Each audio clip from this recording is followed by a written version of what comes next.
Women's Day, as you probably know, isn't just one thing, and there's no one way of marking it. It really is something that belongs to everyone who cares about women's equality. And International Women's Day has actually been around for over 100 years. Unfortunately, the issues that are still affecting women's advancement have probably been around for a lot longer than that. But this day encourages us to celebrate the progress and to celebrate women's achievements, while also at the same time really raising awareness of the discrimination that is still having an impact on us. And International Women's Day really asks us to imagine a gender equal world, a world that is free of bias and free of discrimination, where differences are celebrated and where things are inclusive and fair and diverse. And it challenges us to really think of that future and make sure that it happens so that future generations won't have to imagine it, because that's what they'll be living. But the question for us is really, what generation will that be? How long is this going to take? I understand that from, according to data from the World Economic Forum, at the current rate of progress on this, it's likely going to take until 2158 to reach full gender parity. And that's about 5 generations from now. So I don't think that any of us on this call or most of the women around the world really want to wait that long. So hence the theme for this year's International Women's Day, which is Accelerate Action. It's a theme that calls for urgency and swift, decisive steps to really move us towards gender parity and do it quickly. And the truth is, we're not going to do it alone. This is something that really requires us all to come together and work together. And in that spirit, the Women's Network of the Institute of Water is very proud to be hosting this event in partnership with 2 amazing organizations. And they are the Women's Utilities Network and WaterAid. And we're going to be hearing from and about both of them in the course of the morning, as they help us to look at the realities and actions for women in water, both internationally and nationally. So here in the UK, we know that there's been a lot of progress. We know that there are a lot more women in our sector now than there were a little while ago. We know, I was reading our history book recently, and it turns out that the first female member of the Institute of Water was actually our 1000th member. And she joined in 1952, which was 7 years after our founding. Today, it's a very, very different picture. And you'll see that many of our members are women, and some of them are speaking today, and many of them are on the call today.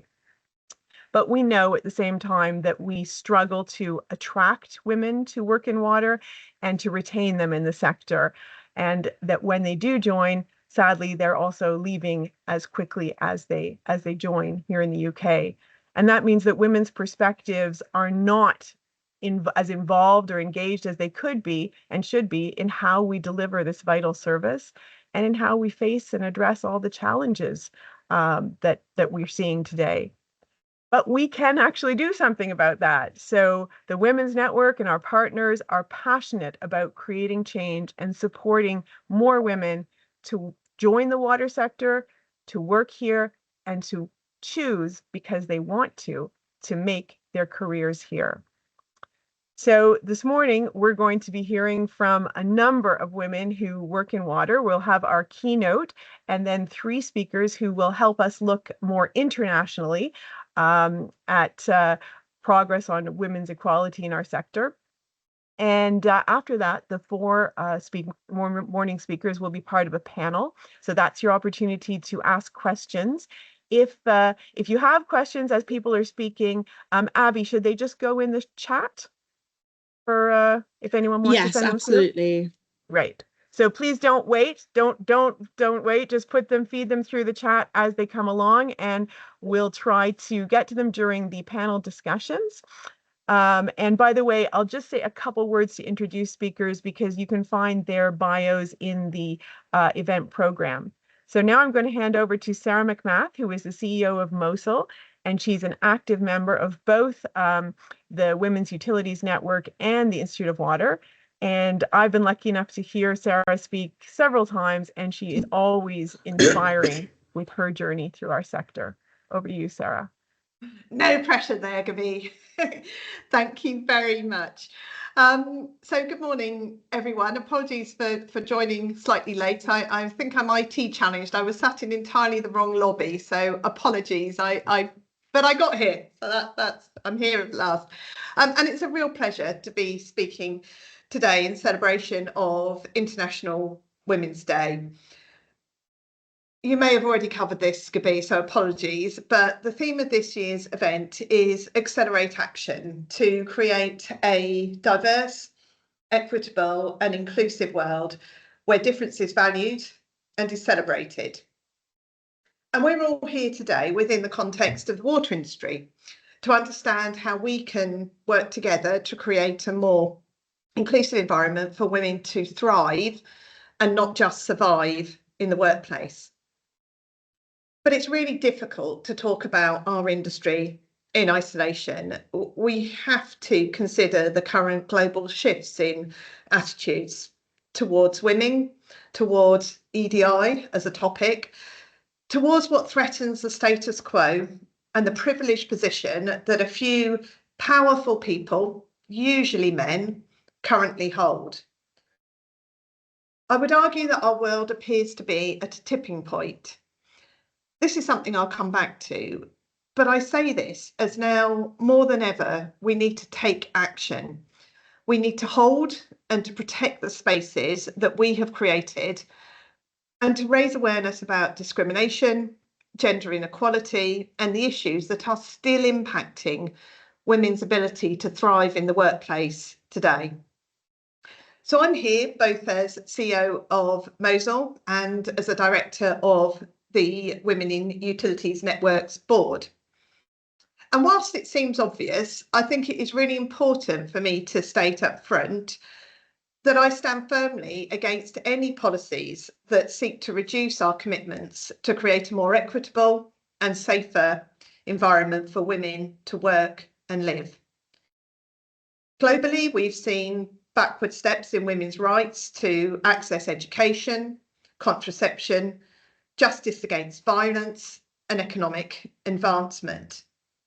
The Institute of Water, I know, also stands firmly against any policies that seek to marginalise or reduce the opportunities for women. And I'm proud to also be speaking today as the outgoing president of the South East region of the Institute of Water. So I promise that this keynote speech will not be a doomsday message, but we do need to recognise that just because we have made many steps forward over the last few years, it doesn't mean that we're not in danger of taking steps back if we don't recognise the global context. So let's start with some context on me personally. I've now worked in the water industry for over 30 years, and I'm used to often being the only woman in a room, on an operational site, in a boardroom, in an executive room, in a conference. And I'm sure, looking at some of the names on the list here, that many of you have also been in that position. And it would be really easy and probably comfortable for me to assume that the discrimination, the completely inappropriate behaviours, and the many patronising comments that I've experienced over my career, particularly early on, are part of an old culture, a more toxic culture of the past. However, I'm aware that these things are still going on today, every single day in our sector. At a recent event I attended, a young woman who'd worked in the industry for just 4 years spoke about a situation she'd had on site where an older man point blank refused to work with her. She was the only scientist on the site, the only person qualified to give advice and direction on the issue they were all there to discuss. Yet simply because of her gender, she was shut down, ridiculed and undermined. This was just 2 years ago, a man refusing to work with a woman. And that made me reflect on an experience I had earlier on in my career, about 25 years ago. It was my first big operational leadership role. I was leading a wastewater team of over 300 operatives. The only women in the team were me and my PA. And on my first day, one of my direct reports, the team leader, told me with a big smile on his face that he'd never had to work for a woman before, but he was willing to give it a go. So didn't refuse to work for me, but was slightly patronising. But back to the woman at the networking event. Thankfully, there were male allies on site and the man was removed. His behaviour was deemed to be unacceptable. But what if those men hadn't been there? These behaviours, these attitudes still exist. A belief that a woman's capability, her intelligence, her authority is not equal to that of a man. Just to share another personal story, shortly after one that really, I guess, resonates now with how my approach to this area has changed. Shortly after I'd moved into my first senior leadership role, a decision was made in a meeting in an area where I had expertise, and I fundamentally disagreed with the decision that had been taken.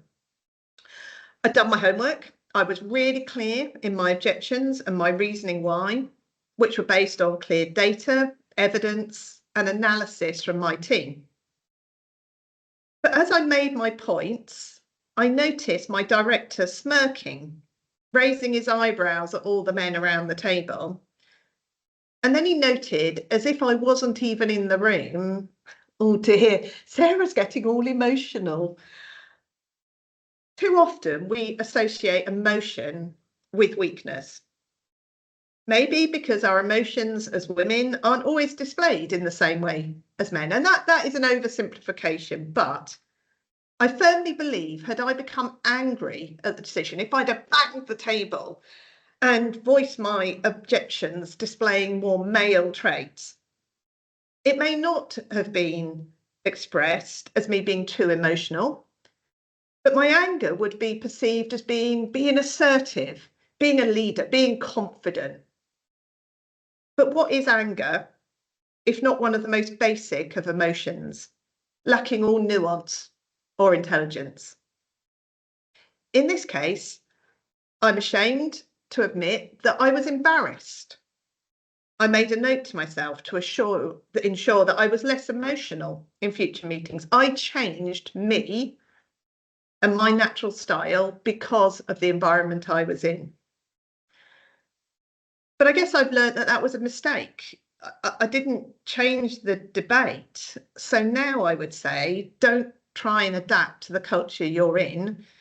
If the culture is toxic, change it. Make it better. Speak up. And so I spent a good part of my leadership career trying to demonstrate that I could fit in, that I could adapt to this. Maybe I felt that I'd stepped into their world. It was my job to adapt. I was the different person. And this was how I learned to progress, or how I thought I needed to behave to progress. And it worked. I moved up the ladder. But I know now that I make better decisions if I lead with my own authentic leadership style. But it's taken me 31 years in the sector to get there. So how do we do this if we're just starting out in our career, or if we are the only woman in the room? So some of you may have heard of Malcolm Gladwell, an American writer and sociologist who wrote a book in 2000 called The Tipping Point, exploring how little things can make a big difference. He describes the tipping point as being the moment of critical mass, the threshold, the boiling point. Last year, he published a second book, Revenge of the Tipping Point, which reflamed the lessons of his first book based on what he'd learned in the subsequent 24 years. And one of the chapters talks about the magic third, noting that boards tend to be made of 9 members, historically 9 men. And studies show that women on a board makes a board different. Research suggests that women on boards are more likely to ask probing questions, they value collaboration more, They're better listeners. In other words, Gladwell says that there is a woman effect. However, the same research suggests that the woman effect cannot be achieved by one woman alone. He goes on to say, when a woman is all alone, she stands out as a woman, but becomes invisible as a person. And I've experienced this recently. I sit on a couple of boards as the only woman in very male-dominated companies. There are clearly issues with gender diversity in these companies. And these companies know they have to address this. They are male allies. They're really keen to do this. One of the reasons why they've appointed me onto their boards. So over the last 6 years as CEO of Mosul, I have been in a really privileged position where I can shape the culture. I can hire a very diverse workforce, really proud that we in Mosul are now just over 50-50, and we have a board which is 50-50 on gender balance. I can hire people I know are different to me, that I don't always agree with, but I know that that gives us a more diverse, inclusive culture where we make better decisions. So much so that I've realised recently that I have lost a skill I honed in the first 24 years of my career to deal with aggressive, competitive, ego-driven behaviours. I just don't tolerate them very well anymore. So at a recent meeting, after listening to male colleagues competing for airtime for over half an hour, they were all talking over each other. I tried to do it, but nothing doing. They were talking over each other. They weren't even listening to each other's views. They were just all trying to get their points on the table. I sat back, and after about half an hour, I interrupted and said, guys, you brought me here for my expertise, for my lived experience. You are paying me to be here, but I'm not going to compete for airtime. If you want to get value out of me, you have to be respectful. You have to listen, not just to me, but to each other. I'd become the invisible woman. I was there because they felt they needed a woman, but I was invisible. But I refused to be the silent one. To be fair, in this circumstance, they were absolutely mortified, and we had a really good conversation about how we need to hear all voices in the room. So back to Gladwell, he suggests that having 3 women on a board of 9, the magic third, becomes a tipping point where we can change the dynamic, shape the culture, have a voice. This may have been the driver for the 1/3 female target for FTSE 100 companies in the UK, acknowledging our ability to affect change when we have more female voices in a room. The good news is, however, that whilst there is more work clearly still to be done, the water industry is leading the way in many respects with women in leadership and board positions. We have some amazing women leading organisations. Gabi, our host today and CEO of the Institute of Water, Nikki Russell, CEO of WaterWise, Lilla Thompson, CEO of British Water. And many of our water companies and water retailers are led by women. Severn Trent, UU, Wessex, Northumbrian, South Staffs, Business Stream, Wave, to name but a few. And so there are opportunities for us to move closer to this tipping point, but our achievements do remain in the balance. So back to that global context. According to data from the World Economic Forum, at the current rate of progress, it will take until the year 2158, that's about 5 generations hence, to reach full gender parity. And that assumes that we stay on the current track without taking those few steps backwards. As the International Women's Day campaign suggests, one of the best ways for us to forge gender equality is to understand what works. And let's do more of that faster. And this acknowledges the strategies, resources, and activities that positively impact women's advancement. But what's the hurdle we're seeking to overcome in that global context? Just to look at some key stats. Just 10% of the world's heads of state today are women. Today, women enjoy less than 2/3 of the legal rights of men, not the 3/4 as previously estimated. That was a World Bank study last year. The gender pay gap is at 20% worldwide. Really worryingly, 130 million girls worldwide remain out of the school system. And 80% of people displaced by climate change are women. These statistics are stark and they speak for themselves. More needs to be done. And the water industry is not immune to these wider challenges of gender inequality, despite advancements in leadership and diversity. So to finish on some positives, what can we all do? I've got 6 thoughts here, but I'm keen to hear others. So firstly, we need to protect and to hold space for women's communities and women's networks, and to mobilise the power of these communities. Back to early on in my career, this was not something I subscribed to. I actively avoided women's networks. I was doing fine, I thought, but this isn't a nice to have. What we're doing now, what these conversations we're having today are not extracurricular. They're not things that we do as a bit of a hobby on the side. They're core to all of our roles as women in the water industry.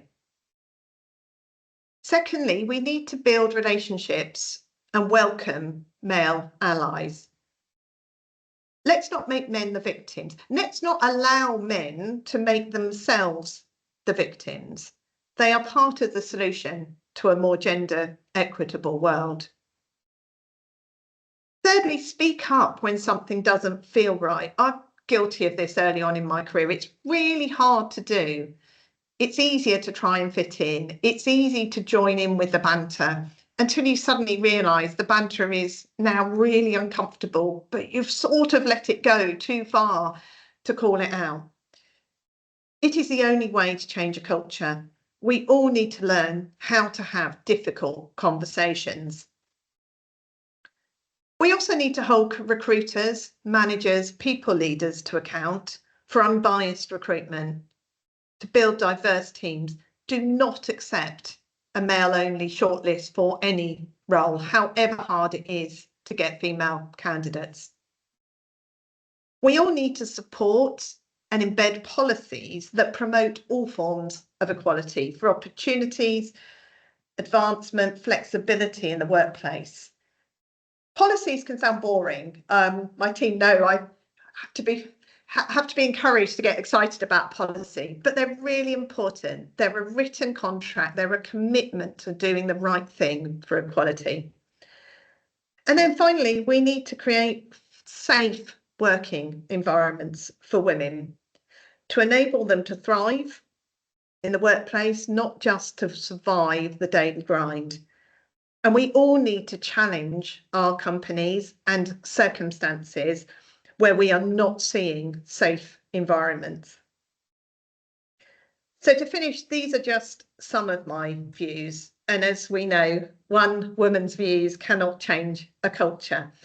It's not enough of a tipping point. So I'm really interested to know your thoughts on how we can accelerate action together. Thank you. Many thanks, Sarah. See, you didn't have any trouble living up to the hype. So thank you for setting the scene so powerfully and really telling us, melding your story with the realities that women are still facing and giving us some clear actions we can take.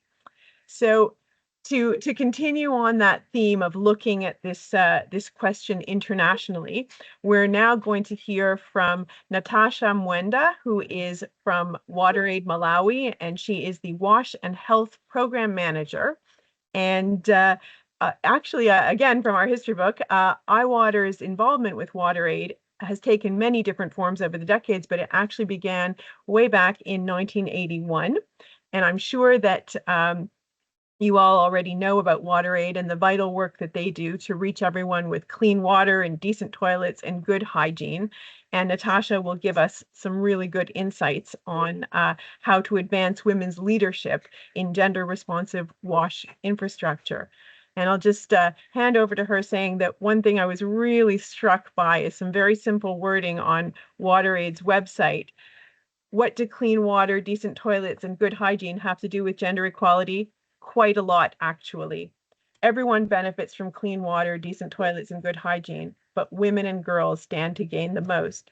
And too often they're left out of conversations. And when services are designed and run solely by men, they ignore women's valuable perspectives and firsthand experience. And as a result, solutions don't always meet communities' needs. So I found that really powerful on your website, and now I'm really looking forward to hearing directly from Natasha. Over to you.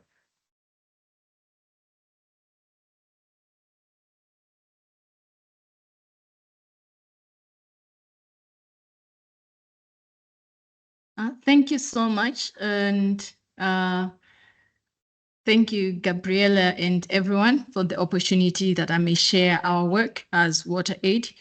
May you kindly confirm if you can see my slides?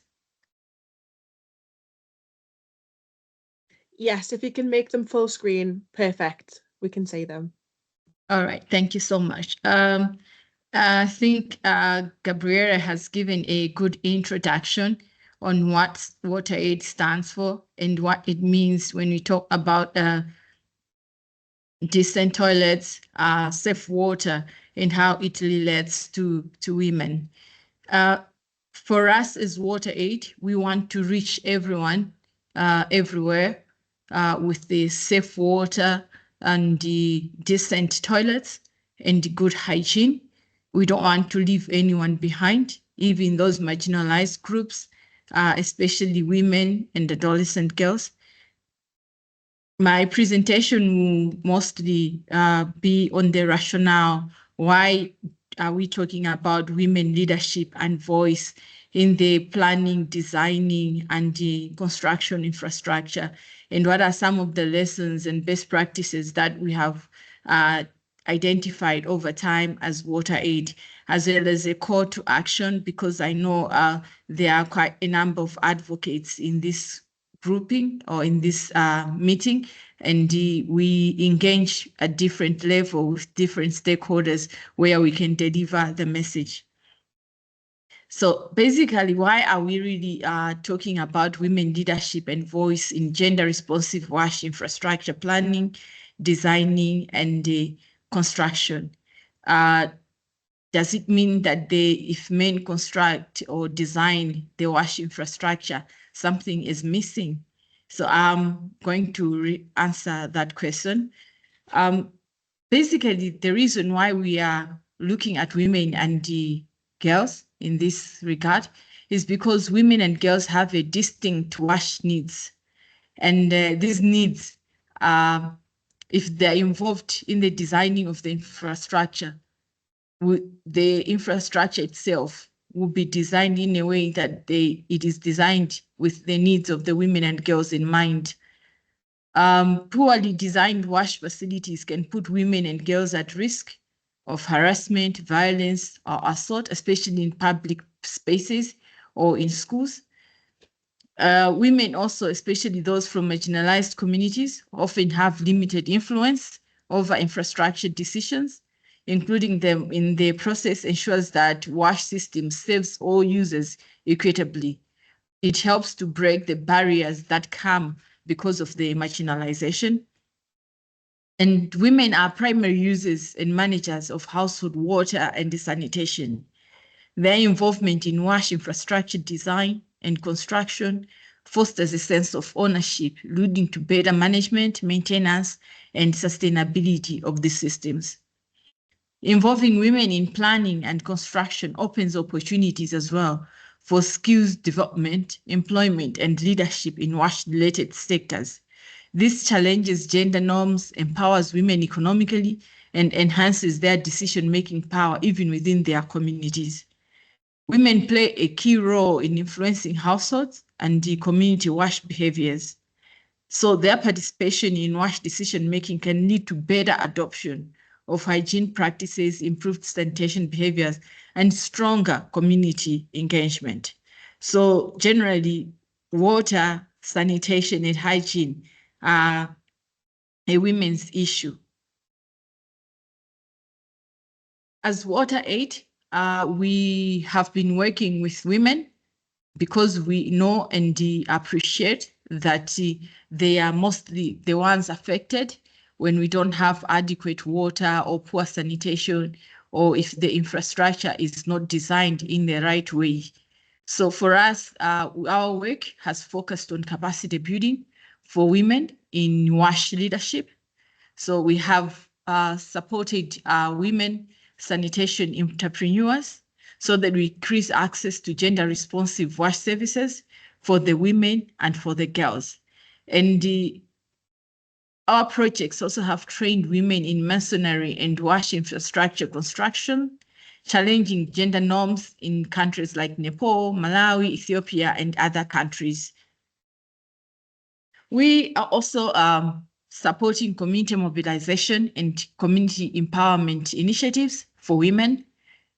In some countries, the women are mobilized into village savings and loans groups where they keep funds and they are using the same funds, the interest that they're generating from the funds to manage boreholes or water points.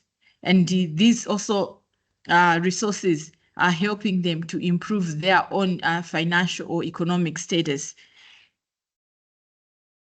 And the women are taking charge and responsibility of managing their water points because we have water point committees, which are mostly comprised of women, because these are committees that are working on a voluntary basis. And we are also working with the women in the professional women in the WASH sector, because we want to leverage on their expertise and position them to do strategic influencing. For example, in Malawi, we have supported the establishment of the Women in Water and Sanitation Network to enable them to have a collective effort in influencing decision-making on policy and practice in the WASH sector, because we know that the WASH sector is male-dominated. And that is even the case here in Malawi. In a meeting where you have WASH stakeholders, maybe if it's 10 people, you find that maybe 2 out of the 10 people are women, the rest are men. And through this network, we are also aiming at them helping the aspiring young ladies to challenge gender norms in a male-dominated profession so that they can also get interested to work within the water sector. We are also working in terms of ensuring that there is inclusive planning and participatory decision-making to influence the gender-responsive policies. So WaterAid has been partnering with other stakeholders to integrate gender-responsive WASH into national policies. And this has strengthened policy frameworks that require women representation in WASH decision-making, including designing of water, sanitation, and hygiene infrastructure. We have seen women being brought at the table so that the designers can appreciate the needs of women. And we have also seen how women are engaged in different groupings for dialogue. Like in Nepal, they had a conference, just a national dialogue on women in sanitation, to ensure that even the voice of the women is being heard as they are working within the sector. And as an organization, we are also paying critical focus on the infrastructure designs that are being developed. Our designs are aimed at being gender responsive as well as inclusive, so that the users are happy when they're using the facilities. and their needs are met. We don't want our women to feel embarrassed or our women to be in a difficult position because they cannot access adequate sanitation or because they can't have access to safe and clean water. So our call to action, especially for this meeting, is that WASH services that work for women work for everyone. Because if a woman is able to access that service, definitely a man will even access it. So let's build a future where women lead in shaping sustainable, inclusive, and safe WASH infrastructure. Secondly, as women professionals, we have the power, expertise, and networks to transform WASH infrastructure into a force for gender equality. Let's lead boldly, collaborate strategically, and make gender-responsive WASH so that our young generation, the young girls and the young ladies, they can be interested and attracted to work within the sector. Together, we can shape a future where women are not beneficiaries of WASH services, but the architects of solutions that work for everyone. Thank you very much. Many thanks, Natasha. That's a really powerful call to action. And it's also something really inspirational that we not only have the power, we have the expertise and we have the networks. And you gave us some great practical examples of women's networks that you're working with as well. So thank you very much. You've given us a lot to think about. And now to help us continue taking that international perspective on accelerating action, we're going to hear from Jo Parker, who is Director of Watershed Associates. She was the first woman engineer to work for Thames Water Authority. She was also, I think, the first woman on the Institute of Water's National Council, and she is currently our Vice President of Engineering. And actually, it so happens that right now, well, the Institute of Water has 3 vice presidents who are the heads of profession. So Jo for engineering, we have science and environment, and right now all 3 of our vice presidents are women. Hey, so over to you, Jo. Great. Well, thank you very much. And can people see that presentation? No, we can't, Jo. Let me know if you need any support. I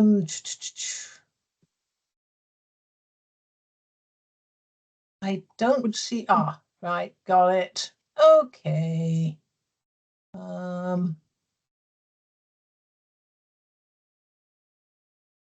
Any better? Yes, just need it on full screen. Right. Okay. So I'll be looking also at an international perspective, and just to reiterate and make people realize how important working internationally is. 1/3 of the world's population has no toilet. 1/4 of them have no water supply at home or within easy reach. And SDG 6, Strategic Development Goal 6, Sustainable Development Goal 6, we should reverse that and have water and sanitation available for everyone. But if we're going to achieve that by the original target date of 2030, we'd have to multiply the speed at which we're working 6 times. Now, okay, that's general, but this is particularly a women's issue because women bear the brunt of a lack of water and sanitation. That was a headline from a press release a couple of years ago. But the amazing thing is the first in-depth analysis of gender inequalities in WASH was only published just before that. So no one has really officially looked at this issue until just a few years ago. Now, water is frequently a women's job, and we've already heard that very eloquently explained. Whether it's washing or collecting water, then women are the ones who do the majority of the work. And without water supply that's readily available, they spend time collecting the water or walking to where they can do their washing. That work is often done by young girls, and so they're not at school. They're busy collecting water and helping their families. And lack of sanitation can bring even more problems. They may have to go to secluded areas to go to the toilet, and that can affect their safety. Women can be and are attacked whilst they're doing that. And it also affects their dignity. This is expecting women and girls to have to do things which they do not wish to do in public. Now, I'm going to talk about two organisations I've worked with and explain how they're working and how they're accelerating the work that the local utilities are doing. Because I think often we think of the work as being rural, remote, those pictures I showed, women walking down the street. But in urban locations, women still don't have access to water in their homes or even near their homes. They have to go to the rivers to do the washing. That photo that you saw was a photo in the capital of Madagascar. They were going to the river in Madagascar to do their washing. Water and sanitation for the urban poor are working to redress this problem. And here you see two installations, a laundry block where women can do their washing, and also, it's a social activity, but it means they don't have to carry heavy loads long distances, and they're not polluting the water. And then a water station where women locally can go and get water. And I love this one because it's also been turned into a little shop where chewing gum can be bought, or mobile telephones can be recharged. So what is water and sanitation for the urban poor? I think a really interesting thing is it's a partnership. It's a rather different structure from a number of other not-for-profit organisations, and was founded by a number of water organisations in the UK who saw a need for their urban experience to support utilities overseas. And they have long-term partnerships which work through local offices, which mainly have local staff, supported by a small UK-based staff. And this local office works with the local providers, and they work with them to develop services, build infrastructure, and attract funding, because often the local organisation just don't know how to access funding. They're not afraid to use the private sector, and in some cases they've actually set up private organisations, for instance, where there's no sanitation and septic tanks have to be used. They've set up a system, for instance, in Bangladesh, which has low cost leasing of tankers, and local people can set up a business to empty septic tanks, which means that the sanitation is much better managed than it used to be. And it's providing an income to some of the people in the informal settlements that build up in urban centres, the peri-urban developments. And sometimes they use tried and tested approaches, and sometimes they have tried new ones, like the setting up of franchises to empty septic tanks, and they're using new sort of apps and methods of payment, for instance, for clean water. So I've worked with water and sanitation for the urban poor, and my focus was particularly on reducing leakage so that there was more water available for these new connections. And you can see on the left a major leak. It was so large that people were actually using it as an extra water supply. We put in some pressure reduction so that where there was water, it would supply more people for longer. And we taught the local water utilities modern leakage technology, and this was very successful. Here, a photo of me training engineers within the Madagascar organization about pressure reduction, and another training course looking at different techniques to locate leaks. Yeah, I turned the radiator up slightly, but yeah, just a little. It's fine.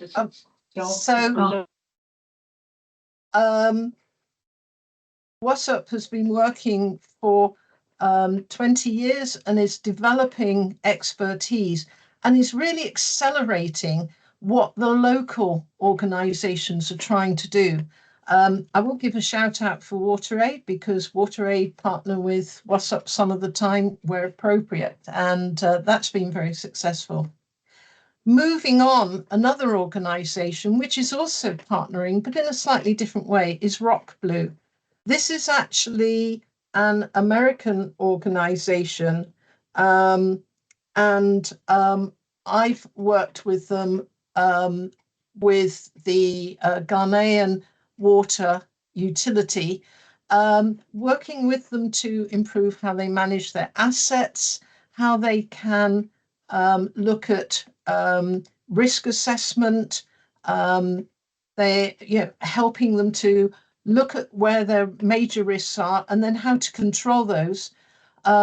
Looking at their maintenance management so that they get fewer breakdowns and the interruptions to water supply don't happen as frequently.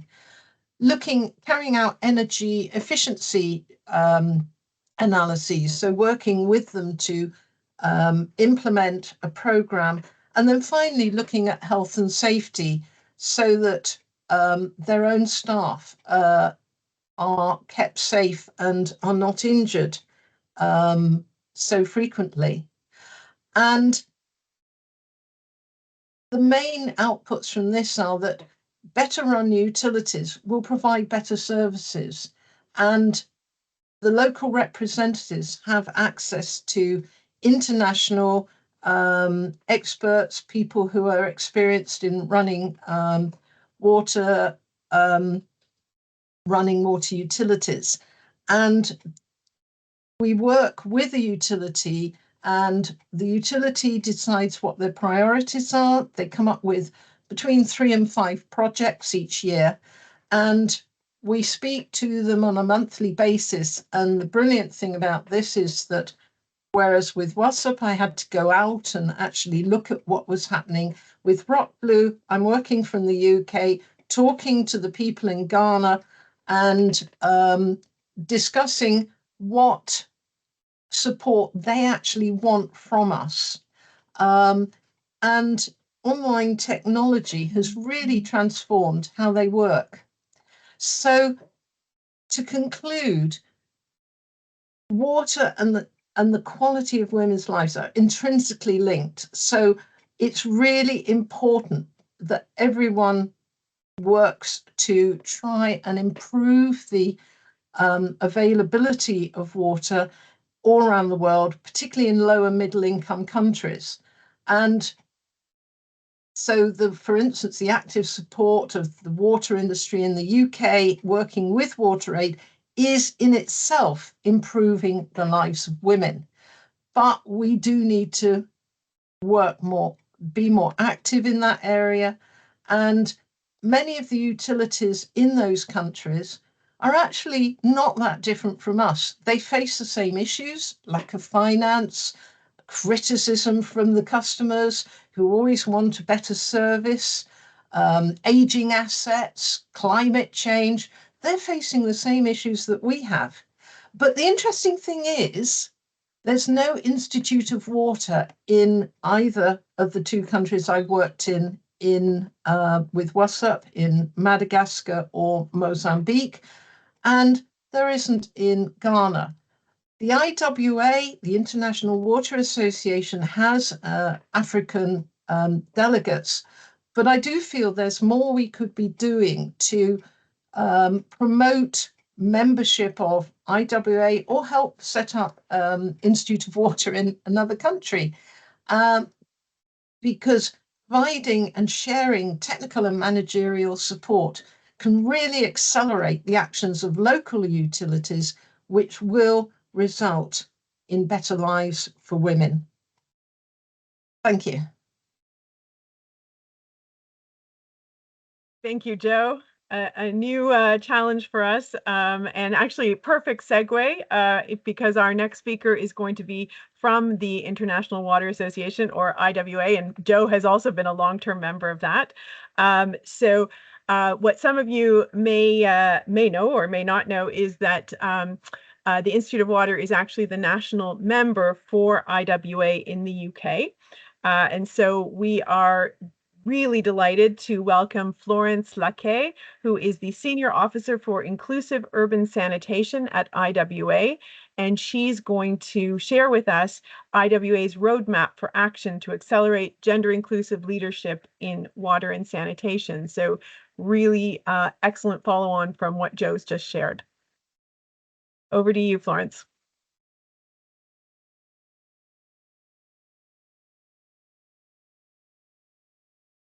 Hello, can you hear me all? Yes, we can. Thank you. And can you see my slides? Yes, we can. Great. Picking up from the previous presentations from Natasha, from Jo, really, it's really, I would like to say, first of all, good morning, good afternoon, or good evening, wherever you're joining from. Thank you for the introduction. Yes, my name is Florence Laquet, and I'm honored to present the International Water Association. In today's important discussion, it's really inspiring to be part of this conversation on accelerating action for gender equality, and as we celebrate this year's International Women's Day. And today's theme, which is focusing on accelerating action,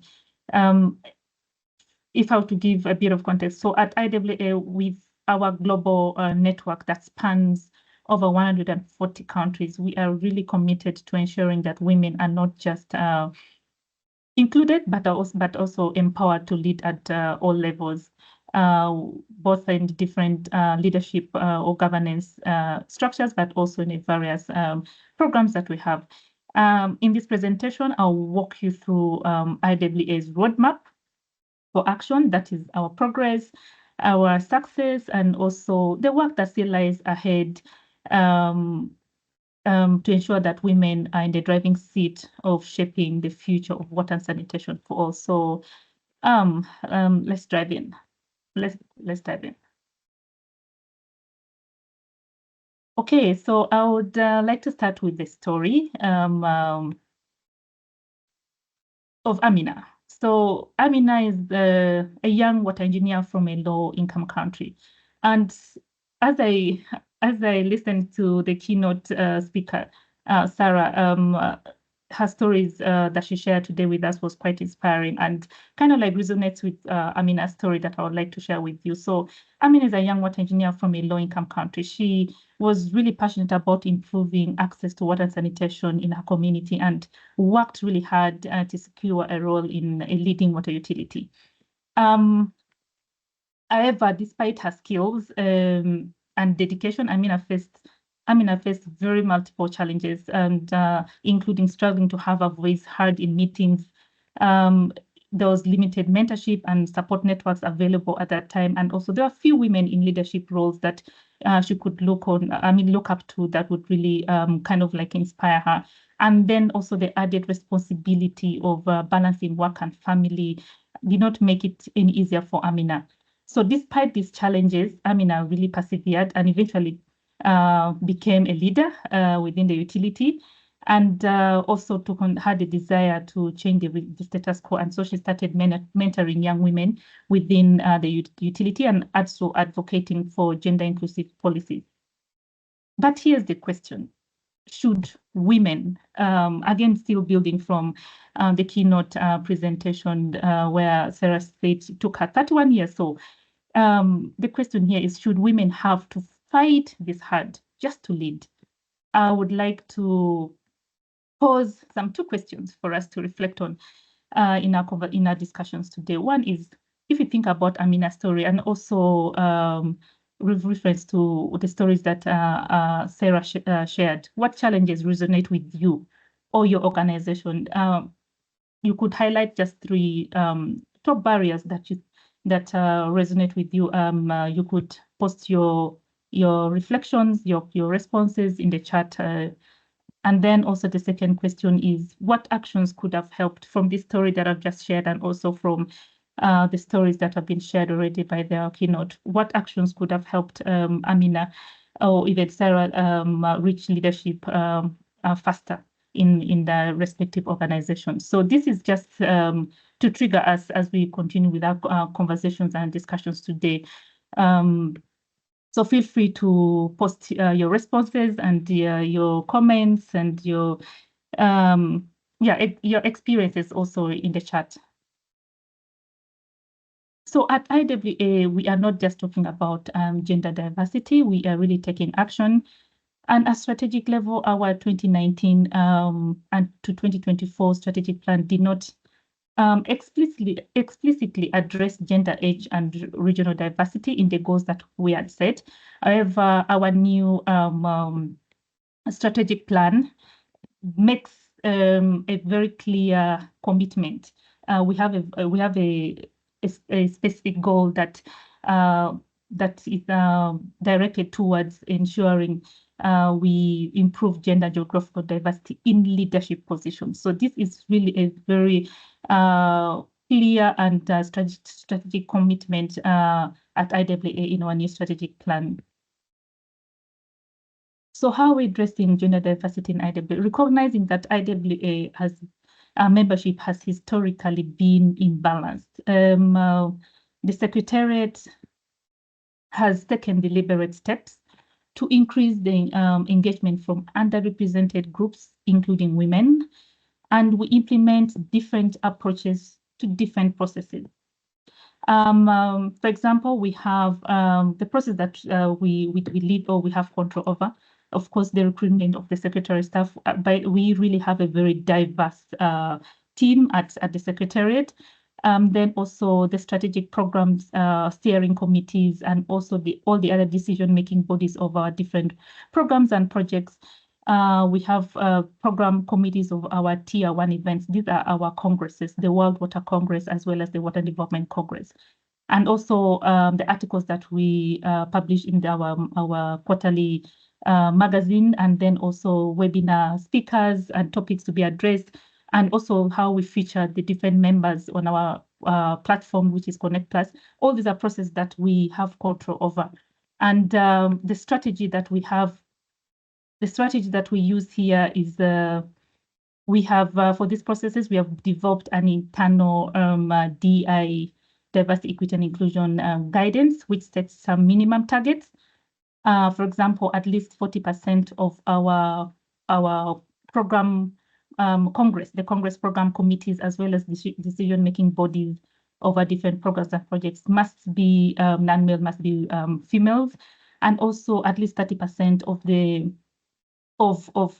these members should also be from and residing in low and middle-income countries. That is addressing the regional diversity aspect, and also 10% of our members should be professionals under 35 years. These are the young water professionals, and that's addressing our age diversity. So by following this approach, we have already seen impressive progress, which I'll highlight in the next slides.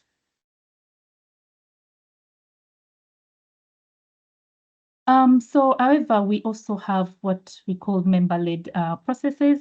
Many of the leadership selection processes, as you know, IWA is a membership-based organization. So many leadership selection processes at IWA are not secretariat-led, but instead rely on nominations and elections. And so these are processes that we at the Secretariat, we can only influence, but we cannot directly have control over. And these processes include, for example, elections of our in the governance structures, the governing members, the board of directors, as well as the strategic council, and also in the different leadership roles for the different communities that we have. We have the specialist groups, we have the Young Water Professional Steering Committees, we have the fellows and the distinguished fellows. So the election of these in these leadership roles really are member-led, and so we as the secretary, we can only influence. And also the awards, the different awards that we have at IWA, the program development of the program for the tier 1 events, the program committees for our tier 2 events are mostly include events that are organized by our members, our different committees like the specialist groups, and also articles that are published in the IWA publishing. And so the approach here that we are implementing, of course, to drive gender diversity in this process that we can only influence, is that we are hosting quite a number of gender-focused or DI-related webinars and workshops, also publications, including blogs, case stories, and books that you can find easily access on different websites and web pages. Also have sensitization sessions. For example, we had a DI session during the specialist group leaders forum that we had in our previous World Water Congress in Toronto. And so that's one way of us trying to advocate for gender diversity and also DI in general. Also encouraging diverse nominations for the different awards that we have, also having diverse judging panels. And also we are advocating or making deliberate efforts to increase the governing members' representation from low and medium countries. The reason behind this is that the governing members are IWA at national and regional level, and so they are at the heart of driving our vision. They're the heart of steering or giving a strategic direction to the organization, to the association. And so if we do not have a balanced representation from the different regions that constitute our membership, then I think we're doing a disservice. And so that's a deliberate effort we are trying as a secretary to ensure that we have a balanced representation in most of these decision-making structures that we have. So while these efforts have had some impact, I would like to say that, of course, gender diversity or gender equality in IWA leadership, of course, still remains a challenge, except for the Young Water Professional Steering Committee, which indicates that I would like to say maybe younger professionals are more responsive to diversity initiatives. And I'll share with you some of the metrics in the coming slides, in the next slides. So where does IWA stand today? As of August 2024, women make up 33% of IWA's total membership. So in the next slides, I just want to show how this has changed the different leadership structures that we have, as I mentioned before. So for the secretariat-led processes, I'd like to give an example. The percentage of women, these are the program committees for our tier 1 events, which are the congresses that we organize. So the percentage, as you can see from the screen from the slides, that the percentage of women in the program committee has steadily increased. From the event we had in Tokyo and Toronto, you can see that there's been a very steady increase in women representation in our program committee. So while we haven't reached parity, the upward trend at least shows that the intentional actions that we've put in place are working. In terms of the projects, again, this is still the secretary-led process that I said mentioned earlier, the ones that we have we lead or we have control over. So we can see for one of the projects we have the on sanitation. So we had the Seawise project regulating for Seawise in 2019, and now currently we have the inclusive urban sanitation project. So the task forces for both projects, as you can see, has shifted dramatically from 2019 to 2022. 17% to 50%. Again, this shows the power of deliberate action to ensure that women contribute to shaping sanitation solutions. Another example is the Digital Water Program Steering Committee that has really transformed from being a male-dominated female majority. As you can see, in 2019, it was only 14 female representation was 14%, and the steering committee that was established in 2023, we had 55%. So this demonstrates again that implementing some of these DEI focused policies really yields tangible results. Now moving on to the member-led processes, again, examples that I'm trying to share with you. So where there's been some gradual progress in women representation in the specialist group leadership, as you can see, men still hold over 70% of the leadership positions, indicating that more work really needs to be done to achieve gender balance. And also this data highlights the need to strengthen, of course, the existing efforts to close this gap, whether to increase, of course, to increase women's participation in leadership through initiatives that we already have in place, mentorship or capacity building, having inclusive policies, and also having a more inclusive election processes. And all these this is work in progress, but you can see already in the one of the leadership, one of the communities, the groups that we have, really the men still hold majority of the leadership positions, and this shows that we still have work to do at IWA. I already mentioned about the IWA Young Water Professional Steering Committee. So unlike the other leadership groups, the Young Water Professional Steering Committee has really maintained over the years, as you can see from the slide, it has maintained stronger gender balance. And this suggests, as I already mentioned, that younger generations are really more responsive to diversity efforts, and definitely an encouraging sign for the future. So these gains prove that targeted action works. However, numbers don't lie, and they tell us that already telling us, as already shown you, that we still have work to do.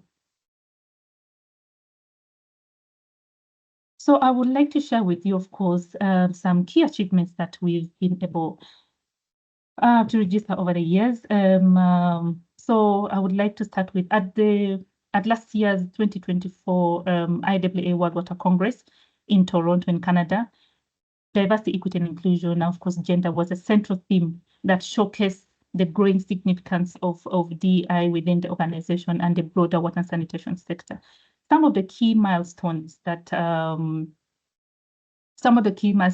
we have achieved during this Congress was, first of all, we organized a dedicated, I think I mentioned this earlier, but yes, we had a dedicated DEI session at the Specialist Group Leaders Forum. And also we launched IWA's Women's Leadership Network to increase visibility and leadership of women within the association. And also we organized a couple of workshops. That one of them was a workshop that was focused on progress of gender inclusive leadership in the water sanitation sector. This was in collaboration with different partners. And then also for the first time, as you can see, I mentioned that we have the IWA awards, different awards that we always give during our congresses. So in 2024, for the first time, all the recipients of IWA's major awards were women. The Global Water Award, the Gender Diversity Award, and as well as the Young Leadership Award. And already, as I mentioned, this shows that all the efforts we are putting in place are really moving, helping us move in the right direction towards ensuring a more inclusive and balanced association. Beyond this, IWA, of course, has also conducted it's a DI training for all the secretariat staff. And also we've been able to organize a series of webinars.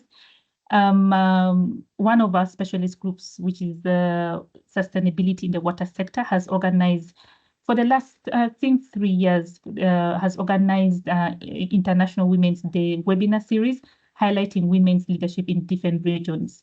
That was Latin America and the Caribbean, and we had Africa, and last year it was Asia and the Pacific region. So overall at IWA, we believe that gender diversity, as well as, of course, diversity, equity, and inclusion isn't just a women's issue. It's an organizational and society responsibility and priority that we all have to do. So we've made significant progress, but we are not yet there. And so with a presence, as I mentioned, with a presence in 140 plus countries, IWA recognizes that inclusive leadership is essential for sustainable water management. And our commitment to gender and diversity, equity, and inclusion really, really remains strong. We remain committed to empowering women as stewards of change in the water and sanitation sector. Moving forward, we'll continue to break barriers to women's leadership, ensuring that women are not just part of the conversation, but leading it. I like when you mentioned previously, that the moderator mentioned that, yes, Institute of Water, I think, has about 3 vice presidents, and all of them are women. I think IWA is following in your footsteps. Right now, we have 2 vice presidents, but for the first time, we have a vice president who is from Africa, and actually we have a president who is from Africa, and also a vice president from Africa. So I think we're already seeing some of these reforms and changes, and that is very key for us as IWA. So we need to continue to break barriers to women's leadership. We also need to create opportunities for mentorship, training, and professional growth, and continue to promote inclusivity in governance programs and policies. Together, we can ensure that women not only participate, as already alluded to by the different speakers, but lead in shaping the future of water sanitation. We need to make the sector more diverse, equitable, and resilient for all. So I am just like to leave you with a few messages. First is that intentional and inclusive policies drive change, and that has already been alluded to. We need to set clear targets and policies. Gender equality doesn't happen by chance. It requires deliberate action. So we need to set clear targets and inclusive policies. Second is representation matters. If you can see it, you can be it. So the more women we have in leadership will definitely continue to inspire future leaders. For example, the launch of IWA's Women's Leadership Network will increase the visibility of women in leadership, and the different awards that we have are steps already in the right direction. So we need more platforms for women leaders, and that would mean more role models, and of course a stronger pipeline that we're creating for future leaders. And then also the other message that I would like us to reflect on is that mentorship and sponsorship are game changers. We need to continue to support women's career progression really, really actively. And then the next one is reforming leadership processes is critical. This is just from the examples I've shared within IWA. Traditional nomination and election processes often reinforce gender imbalances, and therefore we need to continue encouraging diverse nominations, applying DI in criteria in our decision making and election processes, and shift towards more competency-based leadership selection, and this will help us to really accelerate progress. And then last but not least, we need to ensure that ensuring gender equality is a collective responsibility. Everyone has a role, and this has already been mentioned or alluded to by the different speakers. Gender equality, as I mentioned, is not just a women's issue. This was mentioned by Jo in her previous in her presentation, that gender equality is not a women's issue. It's a leadership. It's a leadership issue. It's governance. It's organizational issue. It's a societal issue, and so we need to really come together and break these barriers. Men and women alike must champion and advocate for inclusive policies to ensure that leadership pathways are accessible, are fair, and equitable.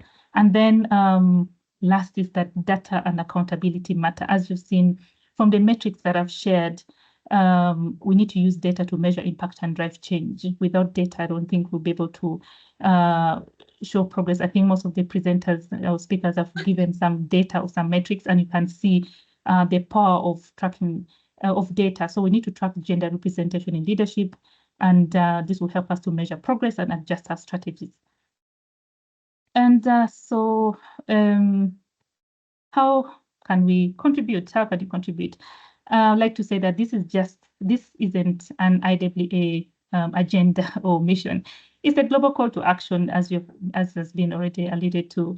If you could ask yourself, what role will you play? I think this is the question that we could all ask ourselves. And again, I would like to urge, just post in the chat. First of all, the question is, will you mentor an emerging leader? I think all of us in this room are potential mentors in a way.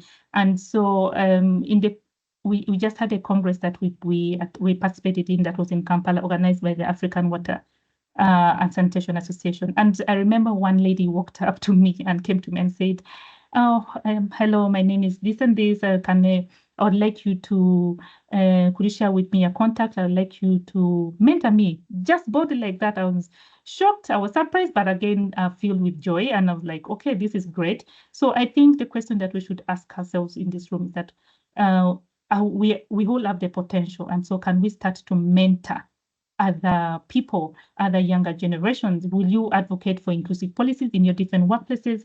Will you create opportunities for women in WASH? And so you could share your views and your reflections, your comments in the chat as well. Together, let's really act and inspire and lead the change we want to see. We all have a role to play. Thank you so much for listening. Thank you so much, Florence. You managed to meld together that personal storytelling from Mina's story and the statistics, and somehow you wove together all the talks from this morning so far. So thank you so much for showing us how important those intentional steps are. Now I'll hand over to Claire Dunn, who is the chair of the IWater Women's Network, to lead the panel.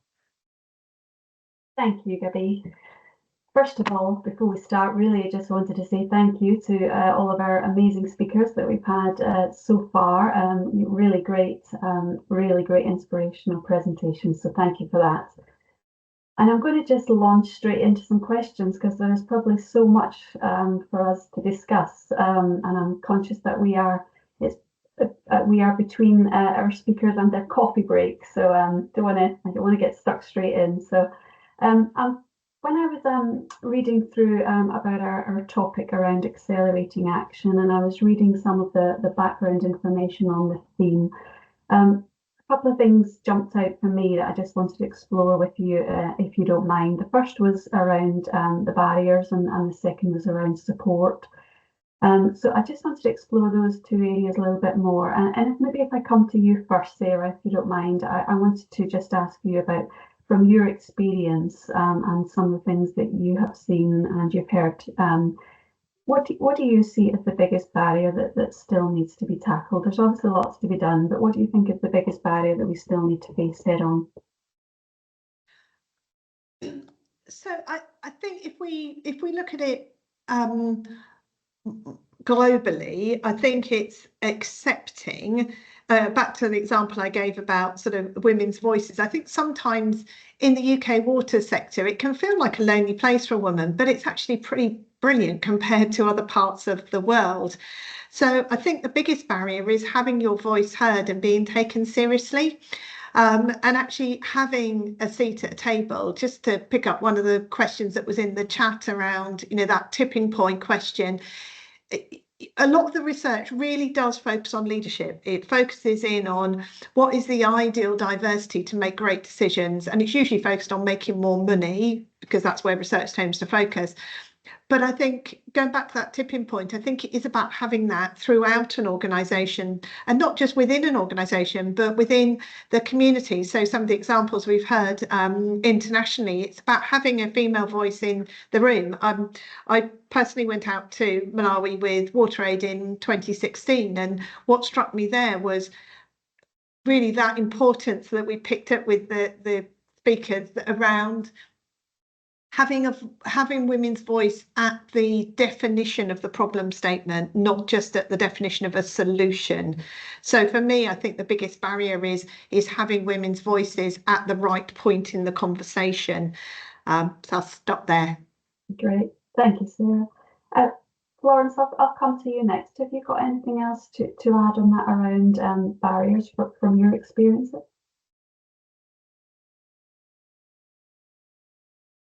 Sure. To be honest, I couldn't have said it better than Sarah. Really, I think that's the biggest challenge that we have. The structure, we don't have very strong structural support system, both at a community level, but also at organizational level. And that's why we still have all these unconscious bias. Usually, even when a woman has the potential, has the skills, has the capability to do something, it's still they're still undermined. They're still underlooked, and so I think that narrative needs to change. That needs to change, and so we need to really continue to speak up, especially some of us that really have these voices. We need to use our platforms, our different platforms, to really continue to advocate for these reforms, but also, yes, continue to speak for the voiceless. And I think one of the other barriers is, I would say, mentorship, because I still fall back to this.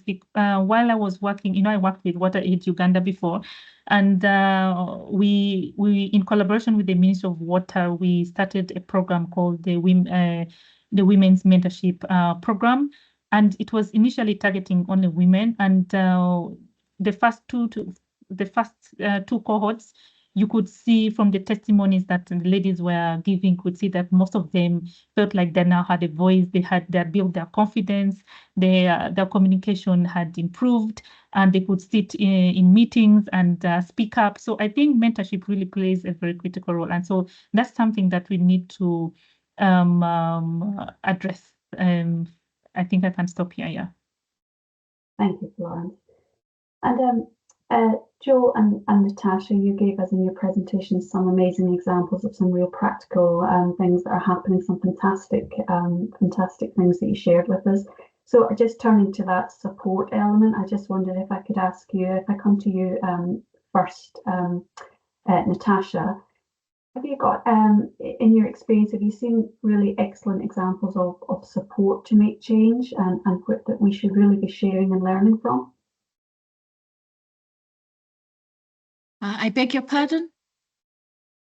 Oh, sorry, Natasha, I was going to come to you first, just about the aspect of support in accelerating action. And I just wondered, in your examples and in your experience, have you seen really excellent examples of support that we really should be sharing and learning from? All right. Thank you so much. I think based on the experiences and examples that I've shared, we have seen really some support, especially for the communities, like the women in the rural communities who are stepping up to take charge and manage their own wash infrastructure. And then we have seen even men now also coming in to help out because they're seeing that the women are putting in effort, but also looking at how programs are now becoming integrated, because we know that when we are talking of water supply, sanitation, and women involvement, they also have multiple roles that women play, and trying to bring that balance in terms of, okay, they need to also earn a living, they need to be productive, and how do we bring that balance? So we are seeing support where now even programmers are designing projects and programs that are more integrated, so that apart from having sustainable wash services, we also improve the livelihoods of these women who are taking up that kind of responsibility. So I think that's what part of the support that we have seen. And I think the other one is also how we have seen even like the institutions, especially of higher learning, where they are now prioritizing the girl child or female students in terms of technical courses, especially the ones around WASH. I think the only gap that is there is now for the women that are already in the sector and that are experienced to provide that mentorship and encouragement to the young ones, because it seems there are times where the professionals shun away from that kind of engagement, which now leaves the younger ones, I think, lost. And yeah, there is uncertainty in terms of, should I really venture into this kind of profession where you see women who are there, but they are not really coming out with that pride that I'm in this sector. Thank you, and over. Thank you, Natasha. Jo, anything further to add on that, on your experiences and what you've seen around the support? Well, I think one of the most important things which is needed to just get more water services to more people is actually education, and particularly on urban wash, which is, you need trained technicians, engineers in urban wash in low and middle income countries just as much as you need them here. But education is not always available, and even more difficult for girls to access. And it was very noticeable in Madagascar, which had very good technical education. There were really good technical people, and actually both men and women very actively involved. In other countries that have much poorer technical education, the trying to work with the utilities was much more difficult, because you had to start explaining at a much more basic level to replace that education. And this is so much a women's issue, because women just don't get the access to that education to the same level that men do. Great, thank you, Jo. I'm going to come to each of you. I'm going to ask you a question, and that will probably take us to our close before we stop for a coffee break. So again, I'll come to you first, Sarah, but I suppose I just wanted to ask, is there one key takeaway that you would like everyone on this call to take away today? Think about action, something they might want to discuss, something they might want to share, something they might want to do differently. But what's your, and all about obviously accelerating change. So what's your key takeaway, Sarah? I'll start with you first.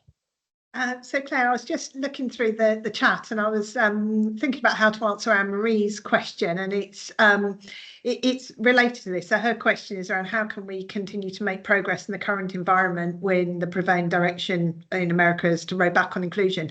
And I think that would be my key takeaway is, let's not lose confidence on this. We know that inclusive workplaces are more diverse, and more diverse workplaces provide better outcomes, whether or not that is outcomes for communities, for customers, for the environment, for the world. I think for me, the key takeaway is let's not be wobbled by this. Let's focus on the data, on the evidence, on the reality that actually having women's voices in the room means that we make better decisions. So that would be my key takeaway. Don't lose confidence and talk to each other. You know, my biggest mistake, my biggest regret from early on in my career is I thought I didn't need women's networks. I thought I didn't need women's communities.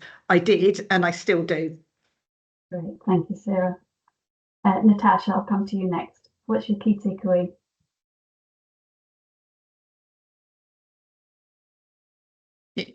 For me, I think my key takeaway is that we still have work to do. There's still barriers that we need to challenge, and this can only be done if we work collectively. And it's not just a women's issue, but challenging systems, challenging structural issues within our respective countries, regions.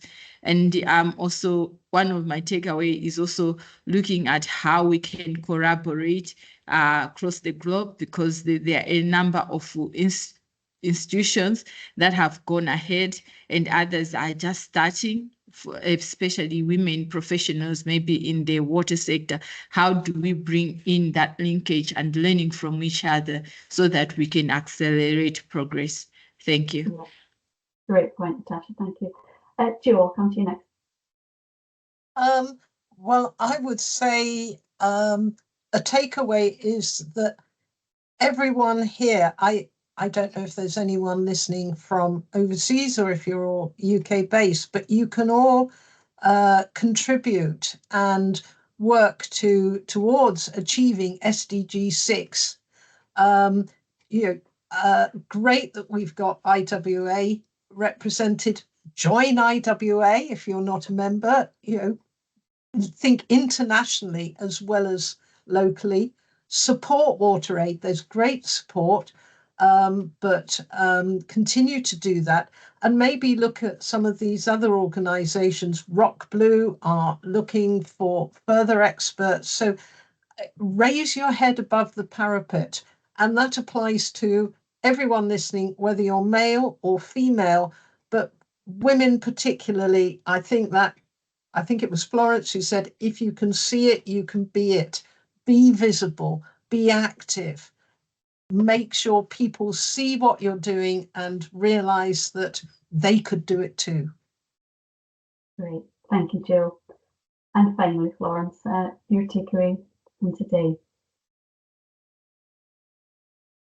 Well, to be honest, being the last is not nice, because somehow, somewhere, everything has been really talked about. But just to reinforce, of course, what everybody has said, I think what has resonated most in our discussions today is that we really need to use our voices, right? We need to use the voices, and we need to speak up. We need to amplify all these issues at a different levels, both whether it's at IWA is an international institution, organization. At international level, what are we doing? And the question is, what are we doing to challenge all these barriers or these issues that women are facing at national level, at grassroots level? So I think everybody, and as mentioned already, everybody has a role to play. I would like to see in our next engagement or discussions like this, we need to have more men in this room. We need to have more men in these conversations, because as we may all agree that most of the challenges that women face, I think also, I'm not accusing the men, but yes, the men have had a role to play in one way or the other. And so as we discuss these challenges and also come up with solutions, we need to have not only the women's voices, but the men's voices included in these conversations. Yeah, thank you so much. Great, thank you, Florence. And yeah, and finally, again, just thank you all for your great presentations and your discussion today. Thank you. I'll hand back to Kevin. Thank you, everyone. We're just going to have just a quick sort of morning break right now. Feel free to log off, go get yourself a cup of tea or coffee, and we'll be back at 11:17. So enjoy your break. And thank you so much to our speakers this morning.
Welcome back, everyone, as we come together to mark International Women's Day. If there's anyone just joining, really glad to have you here with us. And also just want to say that the Institute of Water's Women's Network is very proud to be organizing this event with WaterAid and Women's Utilities Network. So we had a speaker from WaterAid in the first section, and we'll have one from WUN in the second section. Big thank you to all of our speakers and contributors in the first session. They took us on a global journey and really truly made this Women's Day an international one for us. And now we're going to be focusing a little bit more nationally, but a lot of the themes will be very similar. And so far, all of our speakers have really highlighted how important and meaningful it can be for empowering women to have organizations like support networks, like women's networks, like WN, like the Institute of Water, like IWA, how important those professional bodies can be for women, and how important it is for them and for all of us to take intentional steps to increase opportunities for women to be part of those kinds of networks. So that actually will lead very well into our next topic and speaker. I should just say we'll have 3 speakers again, and then after that, there'll be a panel discussion. So please, if you have questions that we can then address during the panel, please feed them into the chat, and we'll get to them during the panel. So our first speaker for this section will be Cara Sadler, who is an advocate for Women's Utilities Network. She also happens to be a longtime member of IWater and our vice chair. And she is going to focus on the power of support networks. And I know she'll tell us about the amazing rapid growth that WN has had since it was founded in 2018, and how really passionate they are about women's being able to continue making a strong contribution. So over to you, Cara. Thanks, Gabby. Abby, sorry, am I sharing my slides? Yeah, that's right. Okay. Thank you. Absolutely. Sorry, just bear with me 1 second.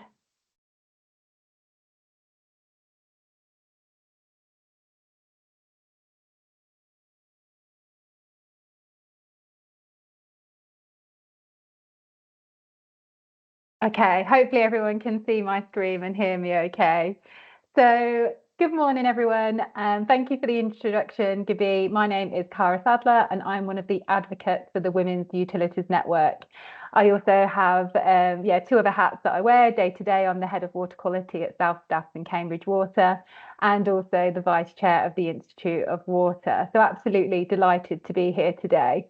And I think just from a personal perspective, I don't think I'd be able to survive day to day if it wasn't for the power of my support network inside and outside of work.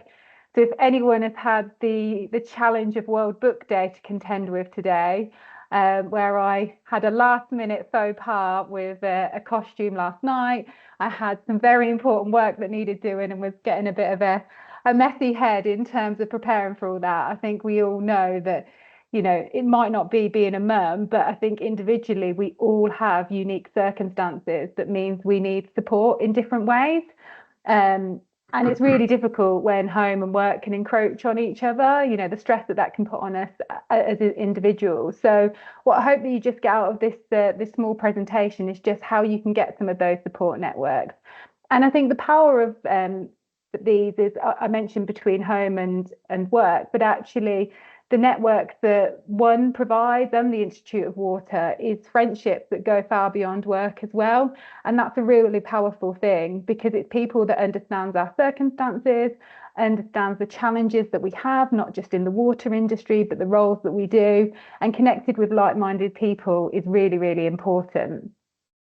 So I'm just going to speak about a few of the things that one offer, and talk about the podcast, the networking, the mentorship, and also really how that relates back to International Women's Day today. So as we've heard already, International Women's Day 2025 is all about accelerating action. And at the current rate of progress, it will take until 2158 to reach that. And that's around 5 generations that we're working towards. And accelerating action, it's all about driving an increased momentum and urgency. Sarah spoke when she started off the session saying, you know, we've seen great changes that we're working towards, but is it quick enough? And that's what this year's topic is really all about. And it's just about ensuring that the urgency and addressing those biases that women face in both their personal and professional spheres. So for those of you who are not aware, the Women's Utility Network was started in 2018, as Gabi mentioned. And it's when a group of like-minded women came together and they came united around a common cause. And the common cause being that the utilities sector is lacking in diversity, with many women underrepresented. And again, I think in the women's space, we are making really good changes. You know, Gabi mentioned that our presidents on the board are all women, and some people can see that as, well, you know, we're making great change, we're doing all of these really, really great things. There isn't a gap, but there still is, you know, as I showed on the other slide, there is still a gap and it is still needed. And very much like Sarah mentioned, you know, she still needs these women networks today. So they came about, and where the Women's Utilities Network is probably different to other networks that you may have within your own companies, if you're lucky to have a women's network there, is that it's a pan-utility. So you're connected with women, not just within your own sector, but within the other sectors within the utilities industry as well. And the growth has been rapid. Since 2018, you know, we're up to over 8,000 members now with 60 plus partners. And the importance of what one offers is really in terms of the content in connecting those women together. And if you're a male on the call and look into how you can be an ally to that, one of the aspects is, you know, partnering with one, being there to support the people within your business to be a member, but also making sure that if you've got women in your team that want to attend events, that you give them the opportunity to be able to do that. And that can be really powerful. So one of the things that one offers, I appreciate it's quite a busy slide, but is a number of podcasts. We've got one that's being released today, which is a special podcast all around International Women's Day. And that's focusing on the theme of accelerating action. And where I talked about that we're making great progress in the industry in terms of, you know, merging toward gender equality, there is still a gap in that space. And there's, you know, some of the stats on the screen there where energy and utility skills say that women only make up 29% of the sector's workforce, which is slightly reduced actually from 2023. And it's significantly lower than the UK workforce average of 48%. You know, we we need to attract and recruit new people. And as we've heard from all of the presentations this morning, we really need diversity in that space. We can't just focus on using the same people with the same skill set. We need to attract and retain as a big part of that as well. Now, one did an unconscious bias report and identified that nearly a third of women are looking to leave the sector within the next 1 to 3 years. Which I just think is so upsetting, because one of the great things about being in the industry, in the utilities, is the passion of the people, and the fact that, you know, a number are looking to leave is really quite upsetting, and we need to know what we need to do differently to be able to change and ensure that those people that those women want to stay. And 51% responded citing that they are treated differently because of their gender. And we heard a story on that this morning, that is still very much the case today. So one podcast, I'll share a link that you can connect if you are not a member of one, and can go onto the website. We've got loads of podcasts. Here's a couple of recent podcasts in terms of demystifying networking, and I'll talk about networking in a moment, and mentoring and career mapping. So some really great network podcasts on there, and they're really nice for if you don't, not all of us have the opportunity to go to events or have the free space in our calendar, but they're just I find them really uplifting. Always find a new bit of information out, whether it's a technical aspect or working on something professionally that you can listen to at the weekend on a walk, and they're really easy access to get to. So I definitely recommend just going to have a look through and seeing what's on there. The website is on there, but there is also a QR code in a couple of slides time to help you direct if you want to go on to that. Networking, and I think this is one of the most powerful things of support networks, both of the Women's Utilities Network, the Institute of Water, the IWA, WaterAid, connecting with those organisations. And I really like this quote from Michelle Jenner around networking is not about just connecting people. It's about connecting people with people, people with ideas, and people with opportunities.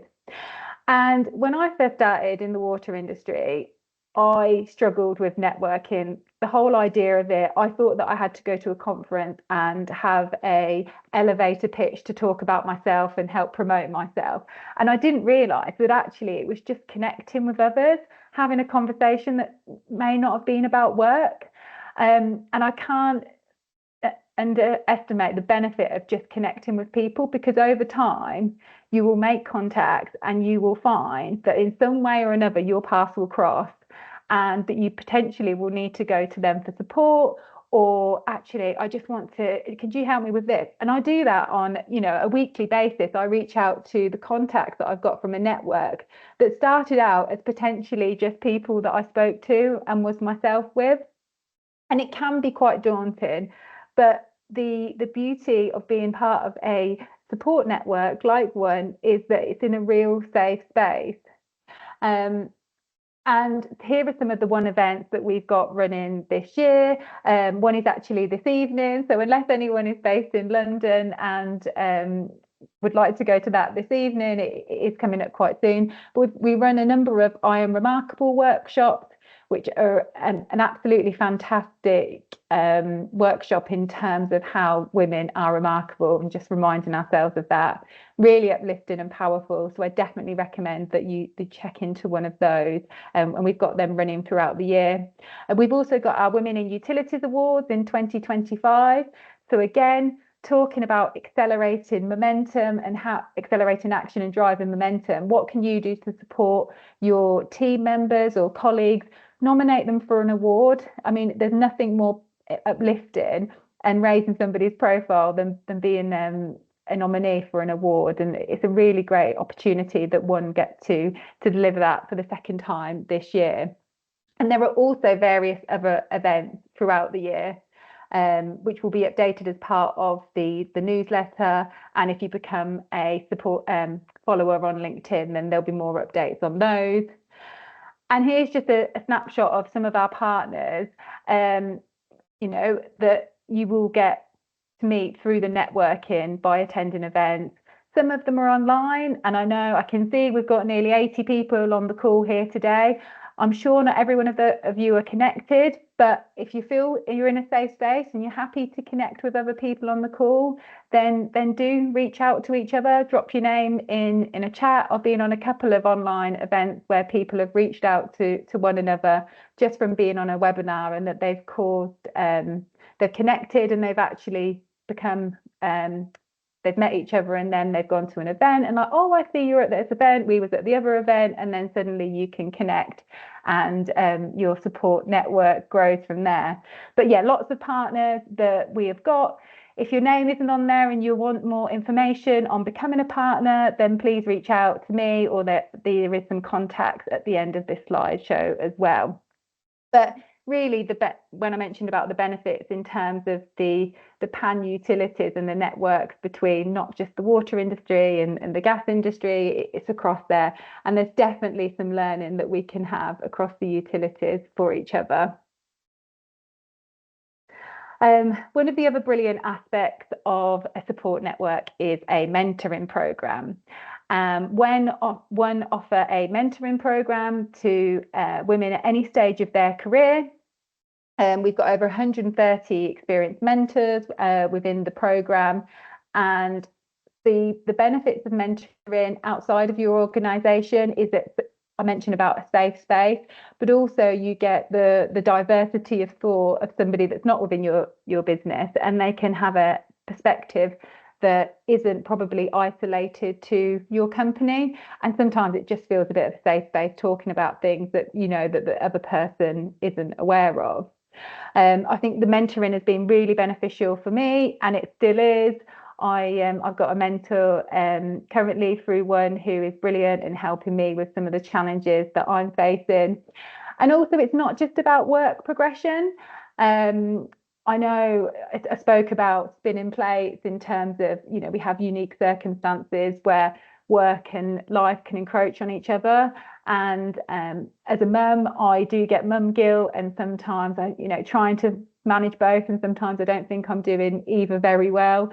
And I had a mentor who was brilliant, and she made me realise the positive impacts of being a working mum and how that I can share that with my daughter. And it's a really nice safe space there as well. So it's not just about career progression. It's just nice having somebody, like I said, that's a bit of your ally and your support to help you work through some of those day-to-day challenges that you might face. One of the other things that the Women's Utility Networks offer is a development framework. So these are journeys to empower women working in utilities.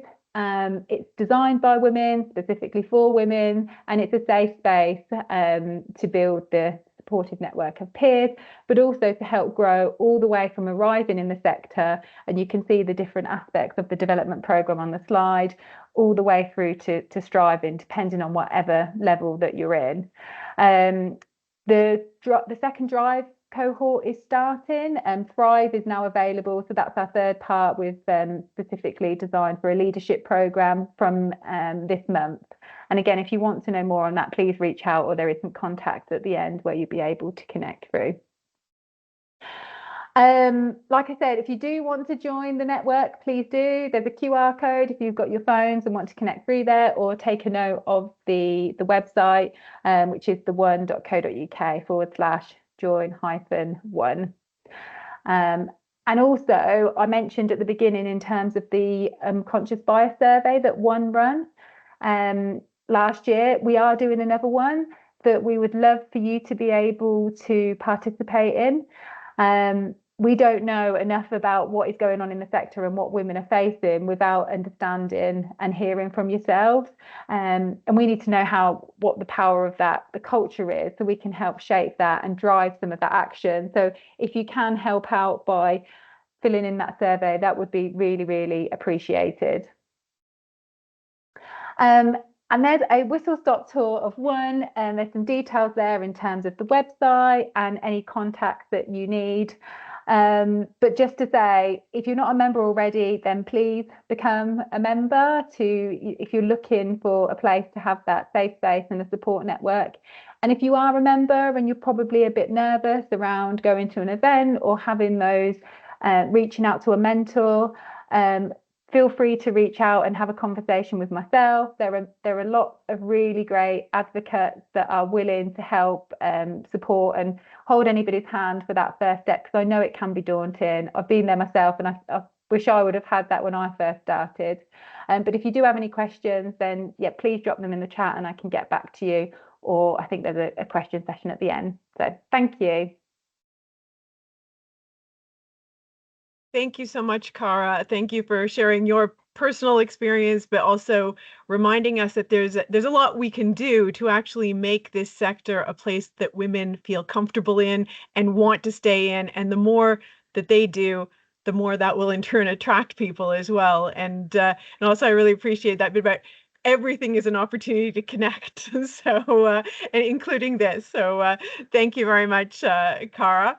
So our next speaker is going to be Sean Thomas, and she works with Anglian as Director of Strategic Asset Management, and she's going to be sharing about some of the opportunities that come from growth. And growth is a word that we are hearing a lot today, and every time you turn on the news, in every sphere of our lives. So it's the perfect timing really to hear about what are some of the opportunities for advancing equality and gender equality through growth.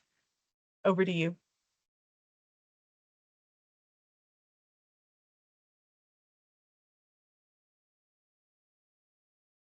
Dawn, I'm not seeing you.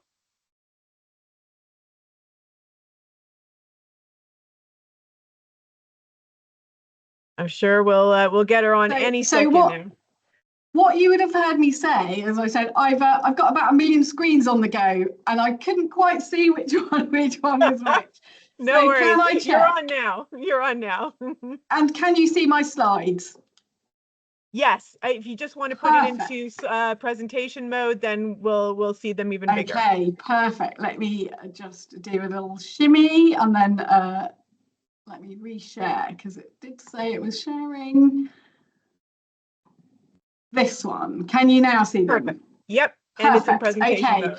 Thank you. So super good start. So it's really awesome to be here this morning. It's my first water event for a very long time, and it's really awesome to be talking to you today. I'm going to cover 3 things. So one, a bit of a potted history of my experience, so give you a bit of context as to why I'm talking to you today. The second thing around, the context for growth in the water industry, and particularly some of the exciting things we've got going on in Anglian space. And then a few reflections on how, given that growth in the sector, we can really be focused on accelerating action. So just in terms of me then, so a few pictures here to kind of give you a sense of who I am. So I'm a geeky civil engineer. I'm very proud of such a fact. I've been in the industry more than 25 years in general business, project and operational roles. So fellow of the ICE and Chartered Management Institute. And then related to something I'll say later, I also did a lot of doctorate whilst I was working. But my experience cuts across mega projects, so big oil and gas projects, the Tideway super sewer, and I've spent some time overseas in Australia. The top picture there is the Reading Sewage Treatment Works redevelopment, and then latterly I've been worked at Network Rail. So you can see on the right the sort of flavour of organisations that I've worked within. And then just on the left-hand side, there's a few heroes, and I just wanted to share those with you for a bit of relevance. So one is my dad. So he was a really proud railwayman, really focused on getting at least one of his 3 daughters into engineering. So he worked pretty hard to expose me to the opportunity that existed over time. And then the other 2, perhaps their behaviours weren't always amazing, but Bazalgette and Brunel, who frankly, Victorian engineers that really transformed how we live and how we work in the UK today by virtue of the infrastructure they invested in. So bear in mind that as the context. So very, male-dominated industry forever, but very proud and very excited to be there.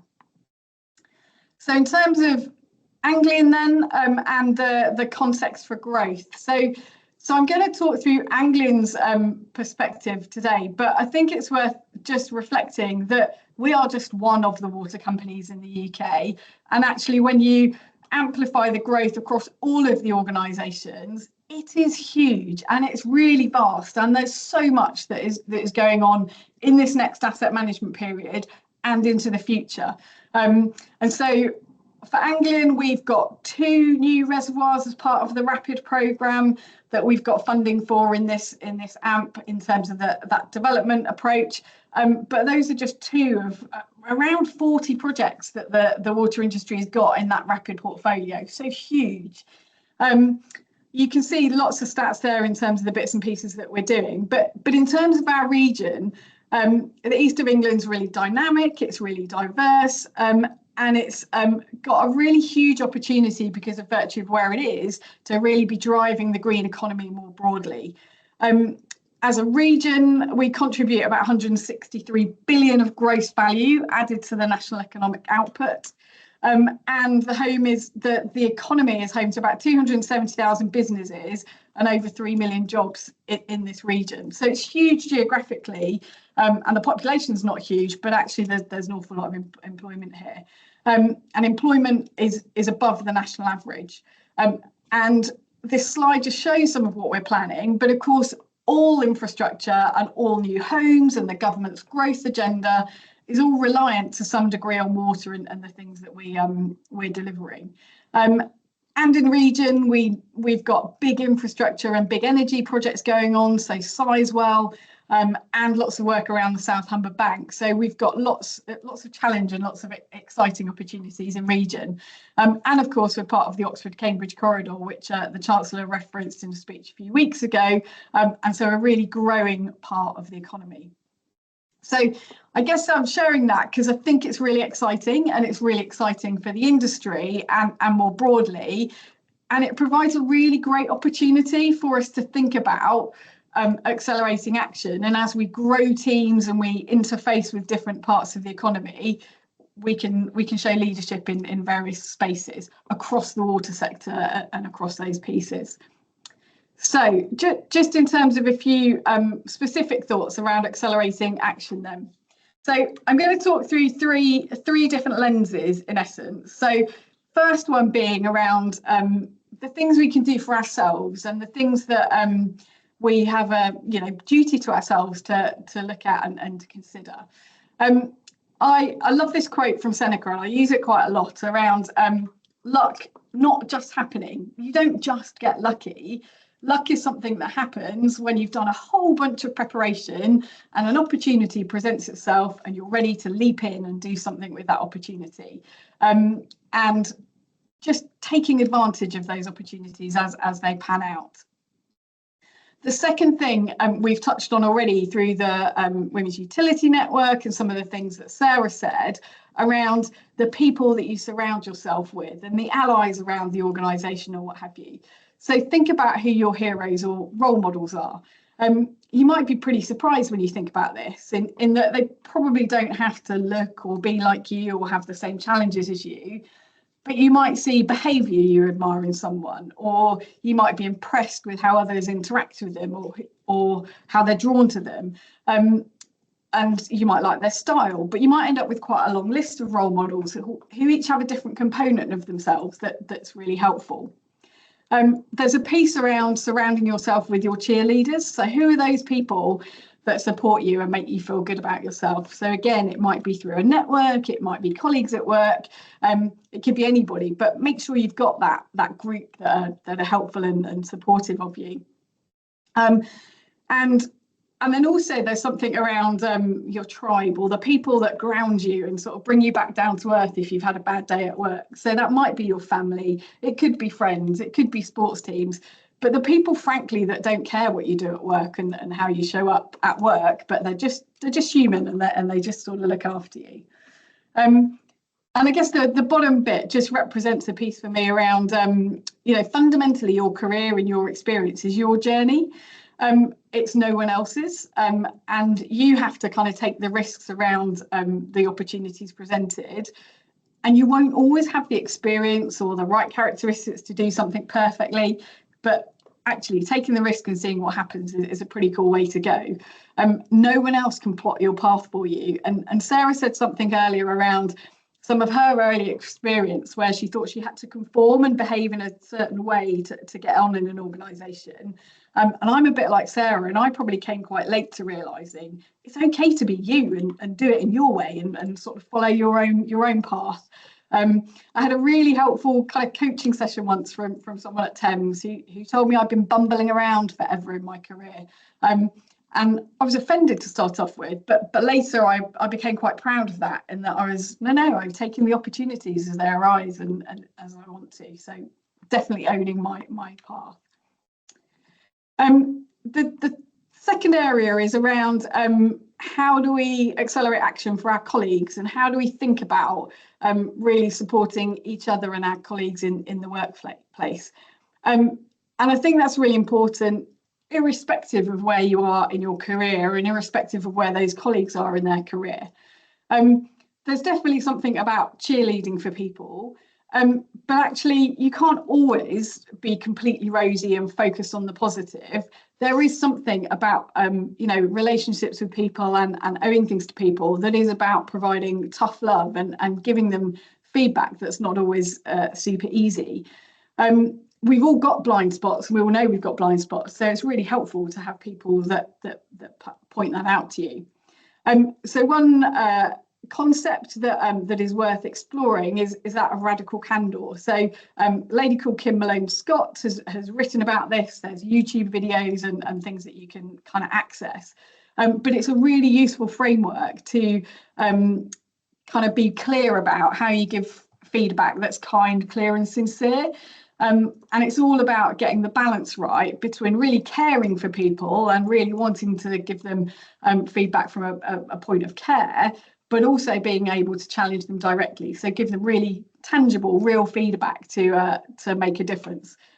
Definitely not easy, but hugely, hugely powerful.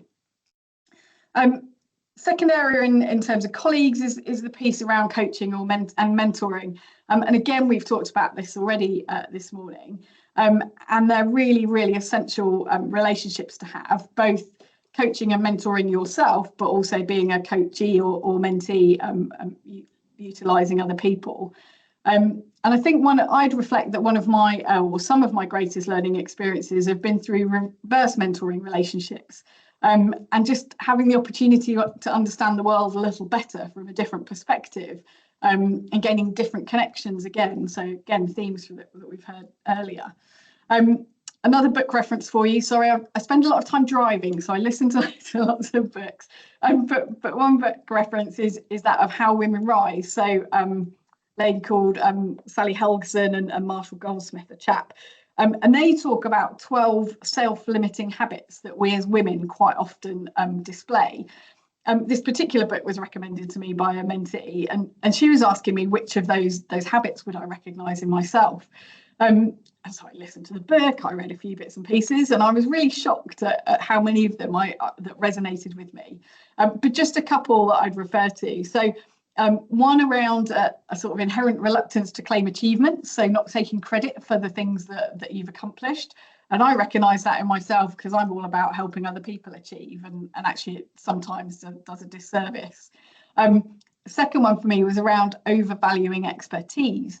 I referenced my doctorate earlier, and I think in essence I probably did that so that I could prove I had expertise in a particular area, so that I had more confidence to stand up and be somebody that spoke. And so sometimes as women we focus too much on perfecting skills and being recognised for those skills rather than making great use of them. And the third one, related again, is around downplaying contributions and abilities. So being clear that actually you kind of have to step forward and celebrate yourself from time to time. And then finally, the last point around what we can do for colleagues is around being really conscious that it's terrible to be a bystander. So we must, if we see something that's not right or a colleague that needs support, actually step in and call those things out. And again, Sarah referenced a male ally that someone had the benefit from on site early with the female scientist, and it just shows it's so essential because these uncomfortable situations and things still happen today, and so we've all got a role to stand in and call them out. And so a third book reference for you here, just in terms of helping explore some of those things, is a book called Beyond Discomfort by Nadia Nagamutu. And she's written about kind of the fundamental belief systems we have as humans and our human conditioning, that those things that make it really difficult sometimes for us to understand how others are experiencing situations, and why it's so difficult sometimes to call things out. And her suggestion is that we need to be really receptive to learn, but also have a real willingness to act. And those are the things that help us leap into stop being bystanders. And then just the third area I was going to mention was the things that we can do for our industry. So, it's a challenging time. We're in the press. There's lots of challenge for us. But equally, as I said, we've got a huge opportunity for growth, and we've got lots that we're going on in the industry at the moment. So I think there's three things for me around how we can really support accelerating action in the industry. So one is around opportunity.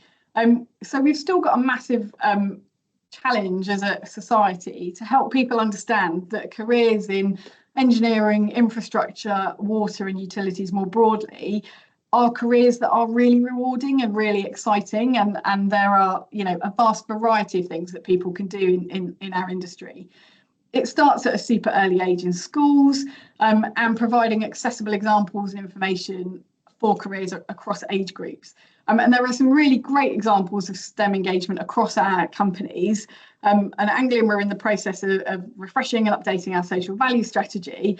But one of the things I discovered when I arrived here a year ago was that we're still using a tool called the Network Challenge that I was part of developing at Thames 25 years ago. And it's still a really tangible and great example of helping people understand the industry and challenges with it. And we need to provide that visibility to people that might not normally have access to it.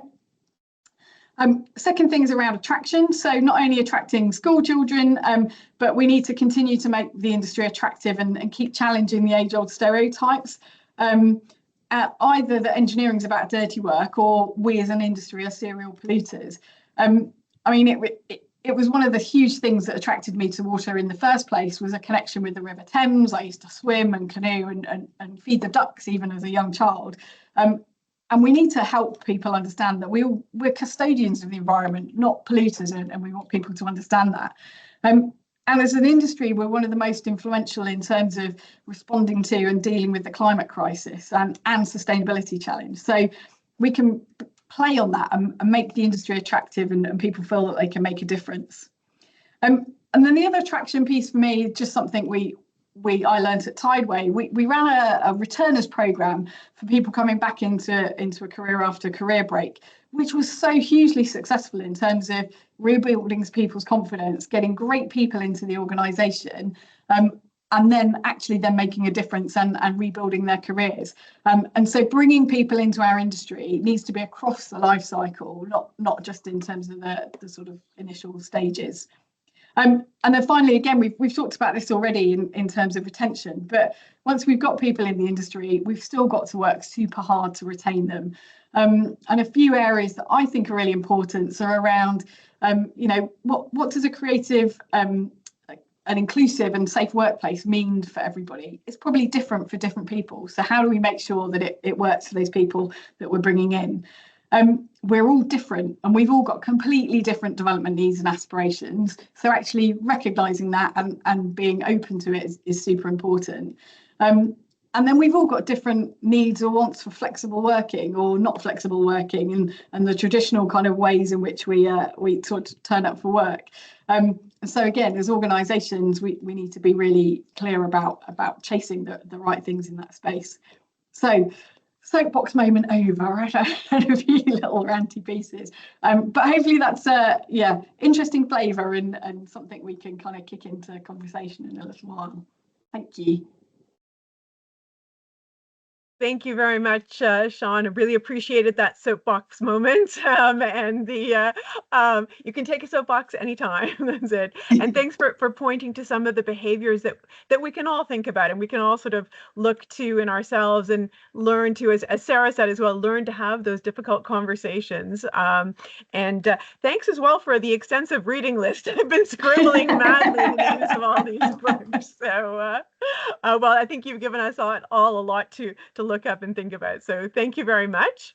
And next, we're actually going to hear from a colleague of Sean's at Anglian, and that's Tanisha Kaur-Bisla, and she is a graduate leadership trainee, and she's also one of this year's rising stars of the Institute of Water. So it's a pleasure to introduce her, and Tanisha is passionate about diversity and inclusion, and she's going to share some thoughts on cultural identity and navigating environments. So welcome, Tanisha. Great, thanks, Gabby. I'll just share my screen.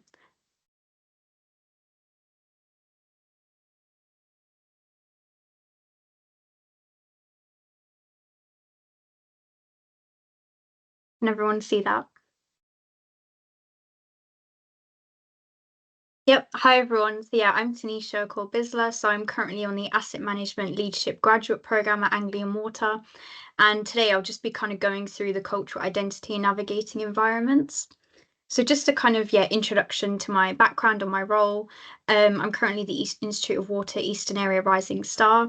My role means I rotate around the business every 3 months, which is really, really beneficial because I'm kind of exposed to lots of different teams, lots of different working environments, but also I'm able to kind of distinguish different leadership styles, the way teams work, and that kind of operational versus office environment, which is a really kind of important aspect in terms of collaboration. So I'll kind of be drawing upon those experiences throughout my presentation, in the sense of kind of exploring that cultural identity piece and how it kind of fits in with the work that I've been doing.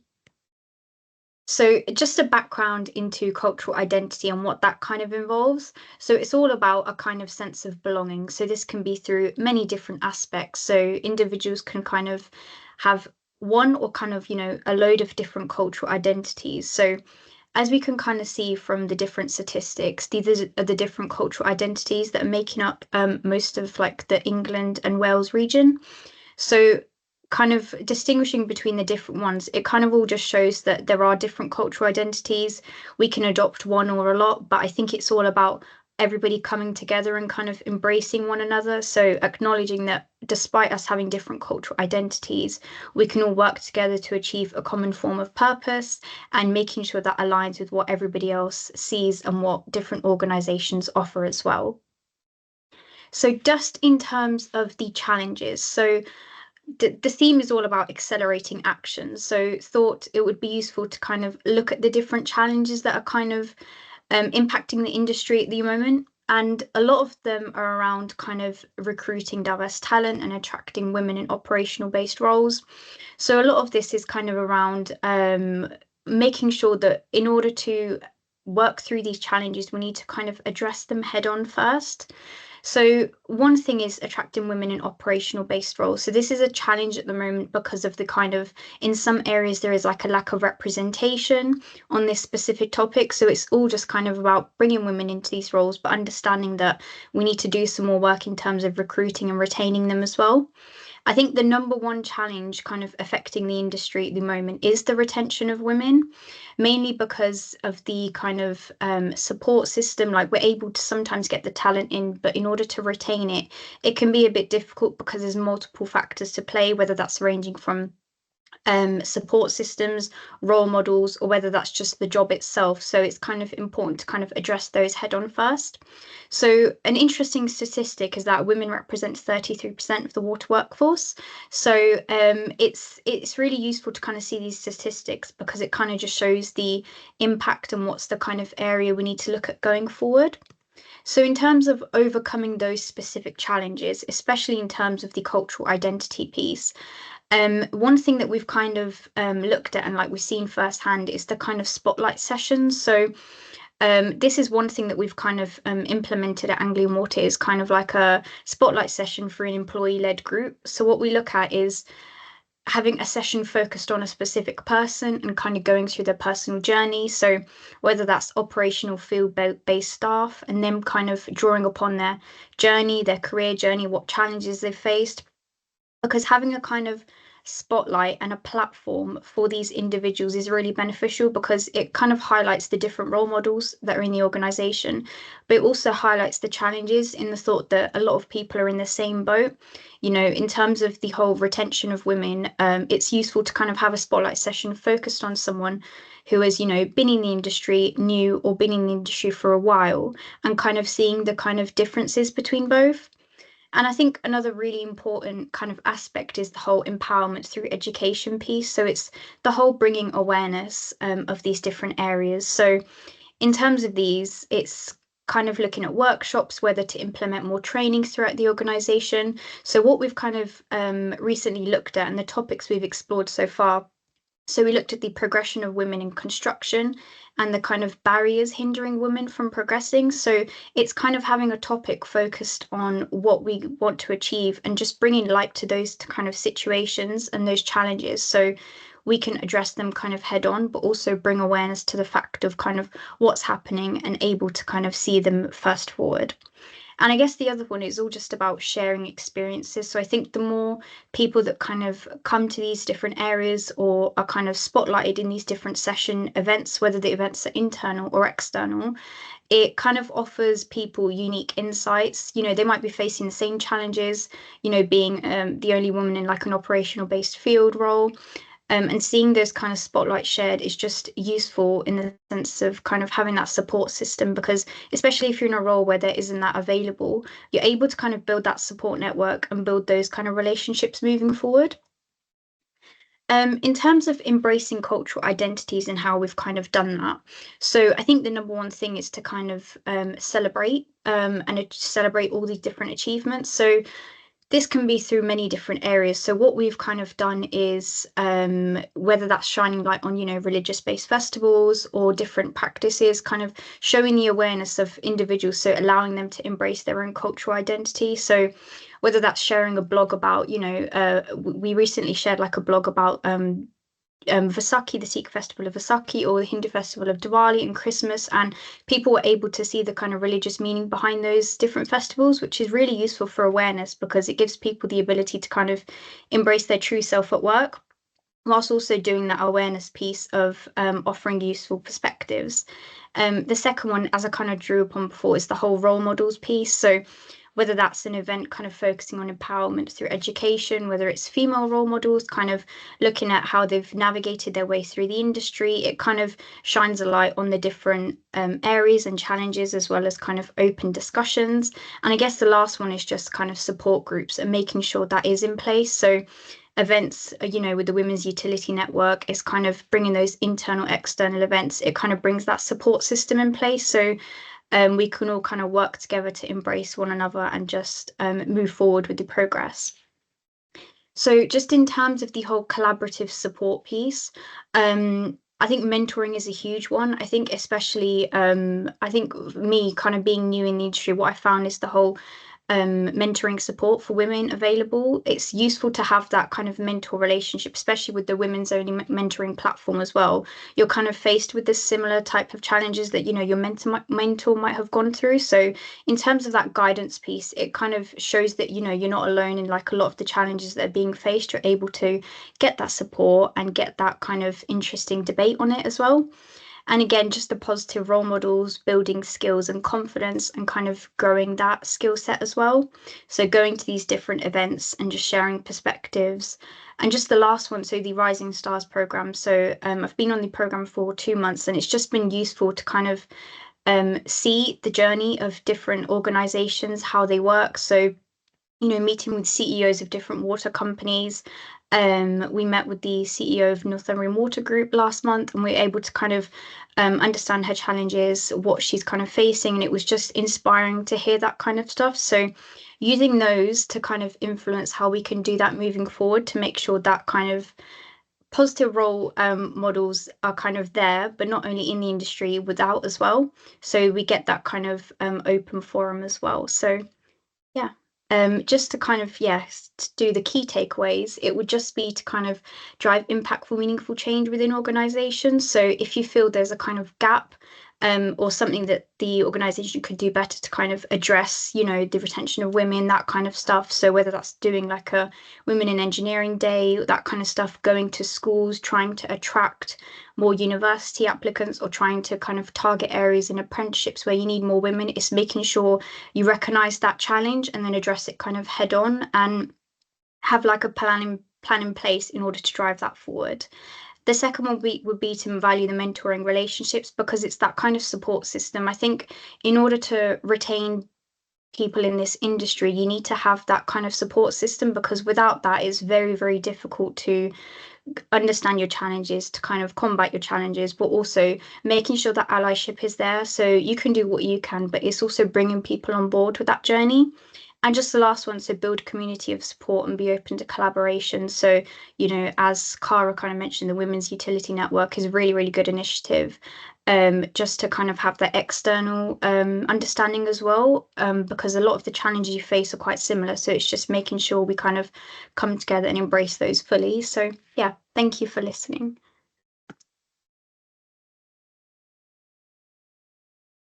Thank you very much, Tanisha. Really appreciated those sort of ideas of what can be done within each organization, and that I love that term, community of support.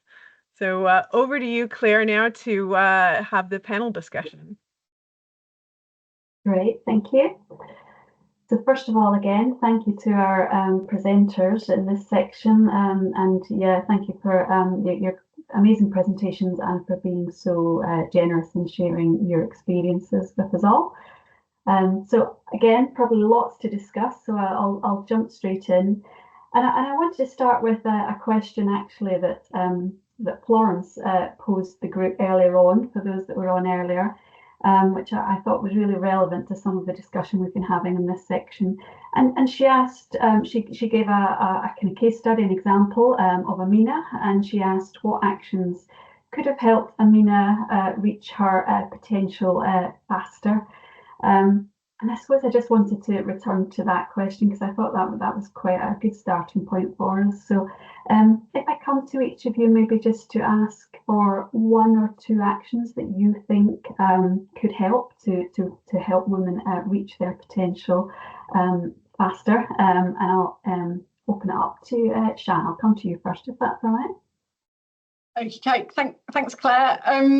So I think for me, you know, we've touched on lots of themes, haven't we, around how people can get there faster. I think there's lots around the other people around. So whether that be being really clear, Amina herself being clear on who might her role models be, and being flexible in terms of thinking about who those role models be. So she might not be able to see, you know, someone who's had the exact same life experience as her, but there'll be people that have got, you know, good experience she could learn from. So Amina probably needs to be flexible and open her eyes to different sources of role modelling.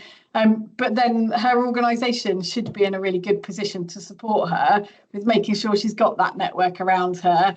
And we've talked about mentorship and other bits and pieces. So kind of making sure that you know, she's got buddies and mentors that can help her, as well as her kind of seeking those folks out as she's going through. Great, thank you. Tanisha, I'll come to you next. Yeah, I think I agree. I think it's just the whole support network piece. So, you know, going through people where you can kind of look at your challenges. I think if you have that kind of role model in the sense of a mentor to kind of guide you, because most likely they'll have been through similar challenges to you. So it's that kind of understanding where they would kind of fit in and kind of using that guidance, because, and I think it's just the relationship as well, because sometimes you can kind of be reluctant to ask someone a specific question on how to deal with a situation. But if you have that mentoring relationship where you guys have an open relationship, you're able to kind of address your concerns, you're more likely to kind of use them and kind of influence that kind of decision and making sure that support is in place. So it's just having that trust in the mentor as well. Thank you. And Cara? I agree with what both Tanisha and Shan have said. I think a big important one is getting outside of your own company and don't being afraid of doing that. That doesn't mean you have to leave your job, but I think getting a perspective and getting network outside of your own company, because there's lots of different opportunities that you might not even be aware of, or different perspectives that when you're in your bubble of your own community, which is really, really great, but actually you start to connect with other people and see a bigger picture that may not be of relevance to your own company, but actually somewhere down the line can really help support you. And I think that was one of the things that I personally had. I was at a company for 11 years, IWater, very great time working there. And if it wasn't for me being part of a network, the Institute of Water, where I met somebody who worked at a different company at the time, ZTech, I wouldn't have even known really about them, because my day-to-day I wouldn't have worked directly with them and had that opportunity to grow and develop into something different. So yeah, definitely I would say try and reach outside of your own supportive network of your own company. Yeah, good point. Thank you, Cara. I also just wanted to touch on a point which was raised right back at the beginning with Sarah, and I think, Shan, you might have picked up on it as well. And it's this point about, I think Sarah said altering your style to fit in, and Sarah talked about it, particularly doing that in the early stages of her career. And I, reflecting on it, I can also, that resonates with with me as well, and I think Shannon, you said the same. I suppose I'm wondering if, and it'd be great to get Tanisha's view on this particularly, but yeah, I'm wondering if things are different now. My hope is that women don't necessarily feel the same need to do something differently or to try and fit in. But I'm interested to explore if that is the case now, or if things have changed, and what can we do to support women who are earlier in their career to make sure that they don't feel that pressure to kind of alter their style or do something different to fit in. So, Tanisha, do you mind if I come to you first, just to get your reflections on that? Yeah, sure. Yeah. So I think for me it's like kind of being early in my career, I think it's just that kind of relationship that you have with people. So for me, because I move around the business every 3 months, it's a load of different teams, a load of different team environments.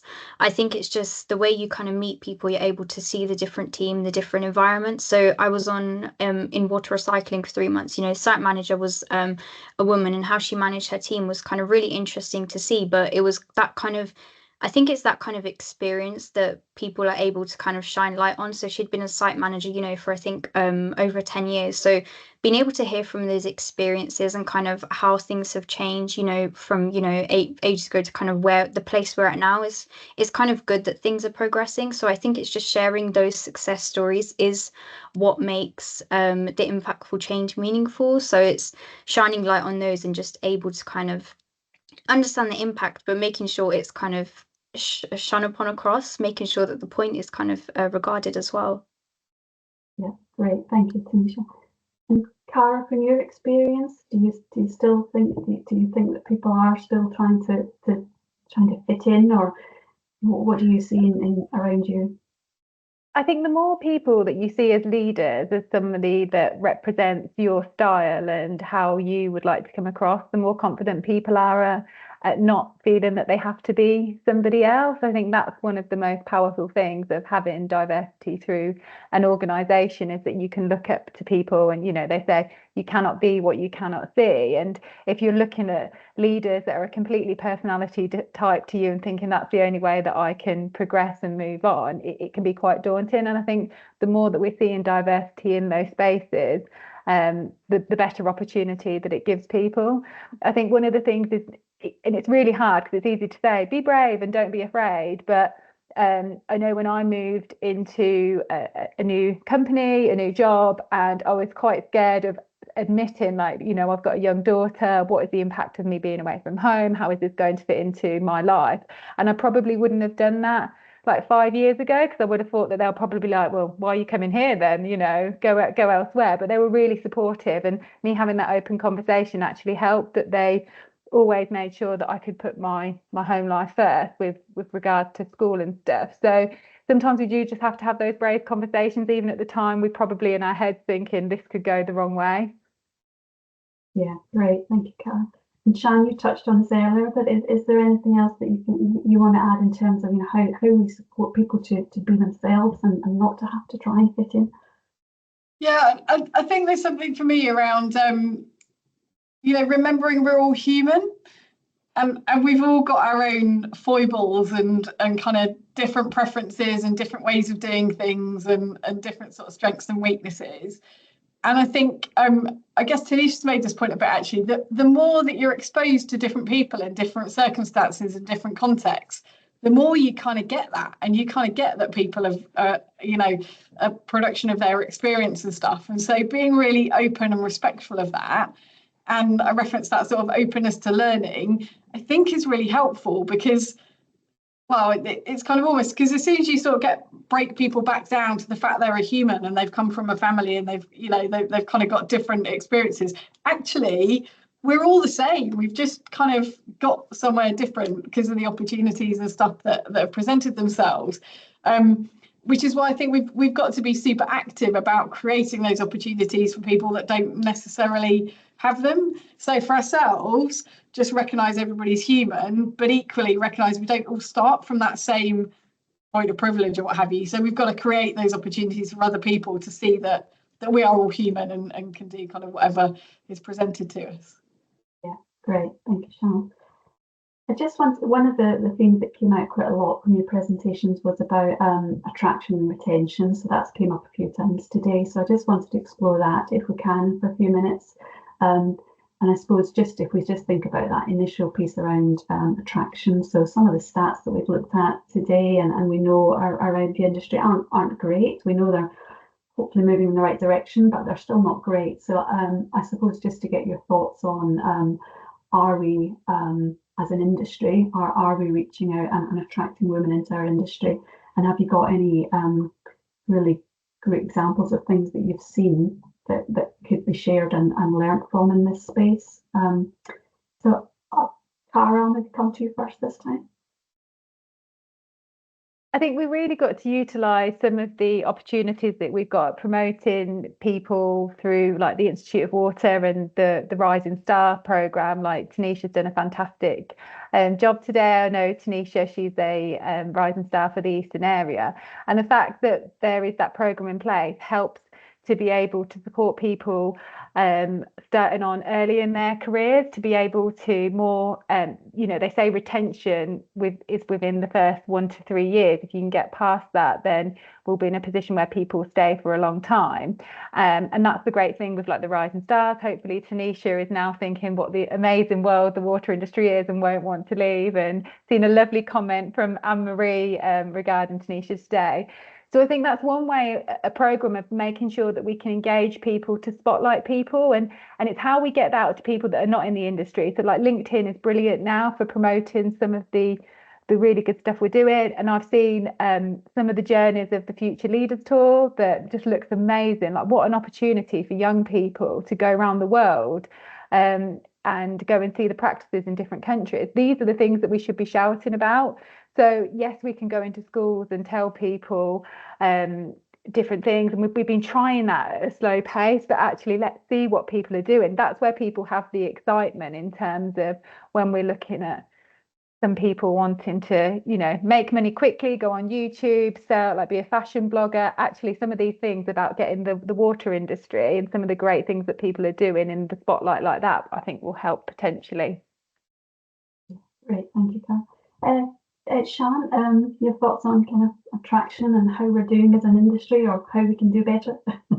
Yeah, so I think I agree with everything that Cara sort of said. I think that the sort of external narrative at the moment around the water industry and stuff is a bit unhelpful. But then I bet looking across kind of folks that are on this call, like probably most of us joined because we wanted to make a difference to the environment. And actually, for me, it was all about protecting the River Thames. That was kind of my kind of go-to in terms of why I did civil engineering with environmental management, why I joined Thames out of uni and stayed there for like 13, 14 years or what have you.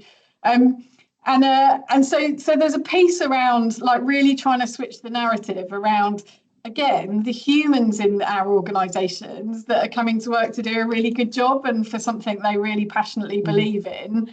But then also at a sort of more global scale, just the scale of the opportunity. So I talked about the growth in the east of England, and none of that growth will happen without the water industry doing its bit and without the other utilities doing their bit. And so really connecting sort of the UK PLC's kind of lens on the world and aspirations to what we can do as an industry to support that, and how we're so necessary to all of that thing. And then the third probably sort of nugget, I think, around attractiveness is just the narrative around the environment and the climate crisis and all that challenge.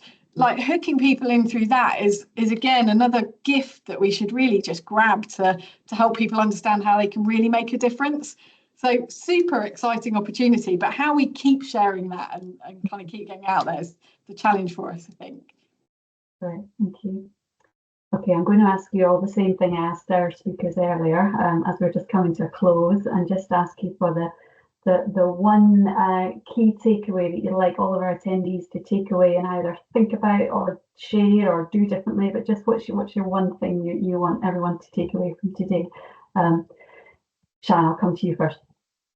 I'm going to steal something that Cara just said, actually. There's something about just being brave and grabbing it and kind of owning it. And, I'm a real you'll only see stuff change if you actually make an effort yourself. So whether it be for yourself or for your organisation, just be brave. It's not easy by any stretch of the imagination, but kind of leaping in and just cracking on will make more difference than you can ever imagine, I think. Yeah, thank you. Cara. I'd just say connect with people, connect on LinkedIn if you've been inspired by any of the speakers. Be brave and connect. They're not going to reject you. And join those networks, the Institute of Water, Women's Utility Network, IWA. Be a supporter of WaterAid. Just make sure you join them. Thank you. And last word to our rising star, Tanisha, what's your key takeaway? Mine would just be kind of stepping outside comfort zone, whether that's kind of through networking, going to these events, because I know it can be quite daunting, going to different events or doing things by yourself. But I think that kind of aspect gives you a completely different insight, especially being external to the water industry. You'd get so many useful perspectives just meeting people and connecting with those outside of your usual kind of day jobs. It offers those good insights as well. Great, thank you very much. Yeah, and thank you all. Appreciate your input. Great discussion. Thank you. And I'll hand back to Gabby.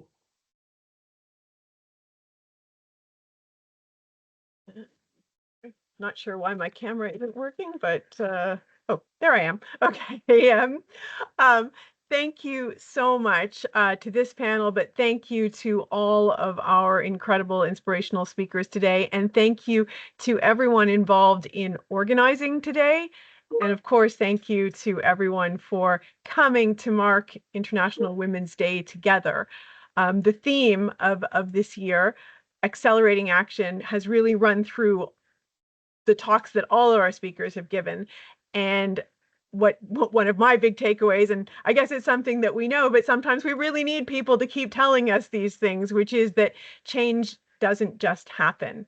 And it certainly doesn't happen quickly. And we want change. So that's going to happen because we are going to take intentional, accelerated action. And we've heard a lot of suggestions for actions that we can take, big and small, personal and professional. We can take them as individuals and never underestimate, what the impact of a really small change to behavior can be. I think I saw something really quickly in the chat where somebody said maybe even be 10% braver than we are now. And yes, that small change can actually have a big impact on everyone around us. And the other thing we can do, of course, as everyone has said, is to join up with other people, connect, join organizations that are working actively to make change. I know Claire would love it if anybody was interested in joining the steering committee for the Women's Network, and she'd be happy to talk to anyone about that. So please reach out to Claire about that. And my big request is that when we press leave, which I'm sure we will any second now on this meeting, we'll take away lots of thoughts and they'll all be jumbled, lots of impressions and inspirations from today. Don't just go off immediately to what you have next. Take a moment to digest, to reflect, and then make sure to take some time later on today or tomorrow to really think about what is that one change, that one action, however big or small, that I or you or any one of us can commit to doing, because we don't want to wait 5 generations for gender equality. We want to accelerate action, and we need to commit to doing that. So thank you, farewell, and we look forward to supporting each other and to making change together. Thank you very much, everyone.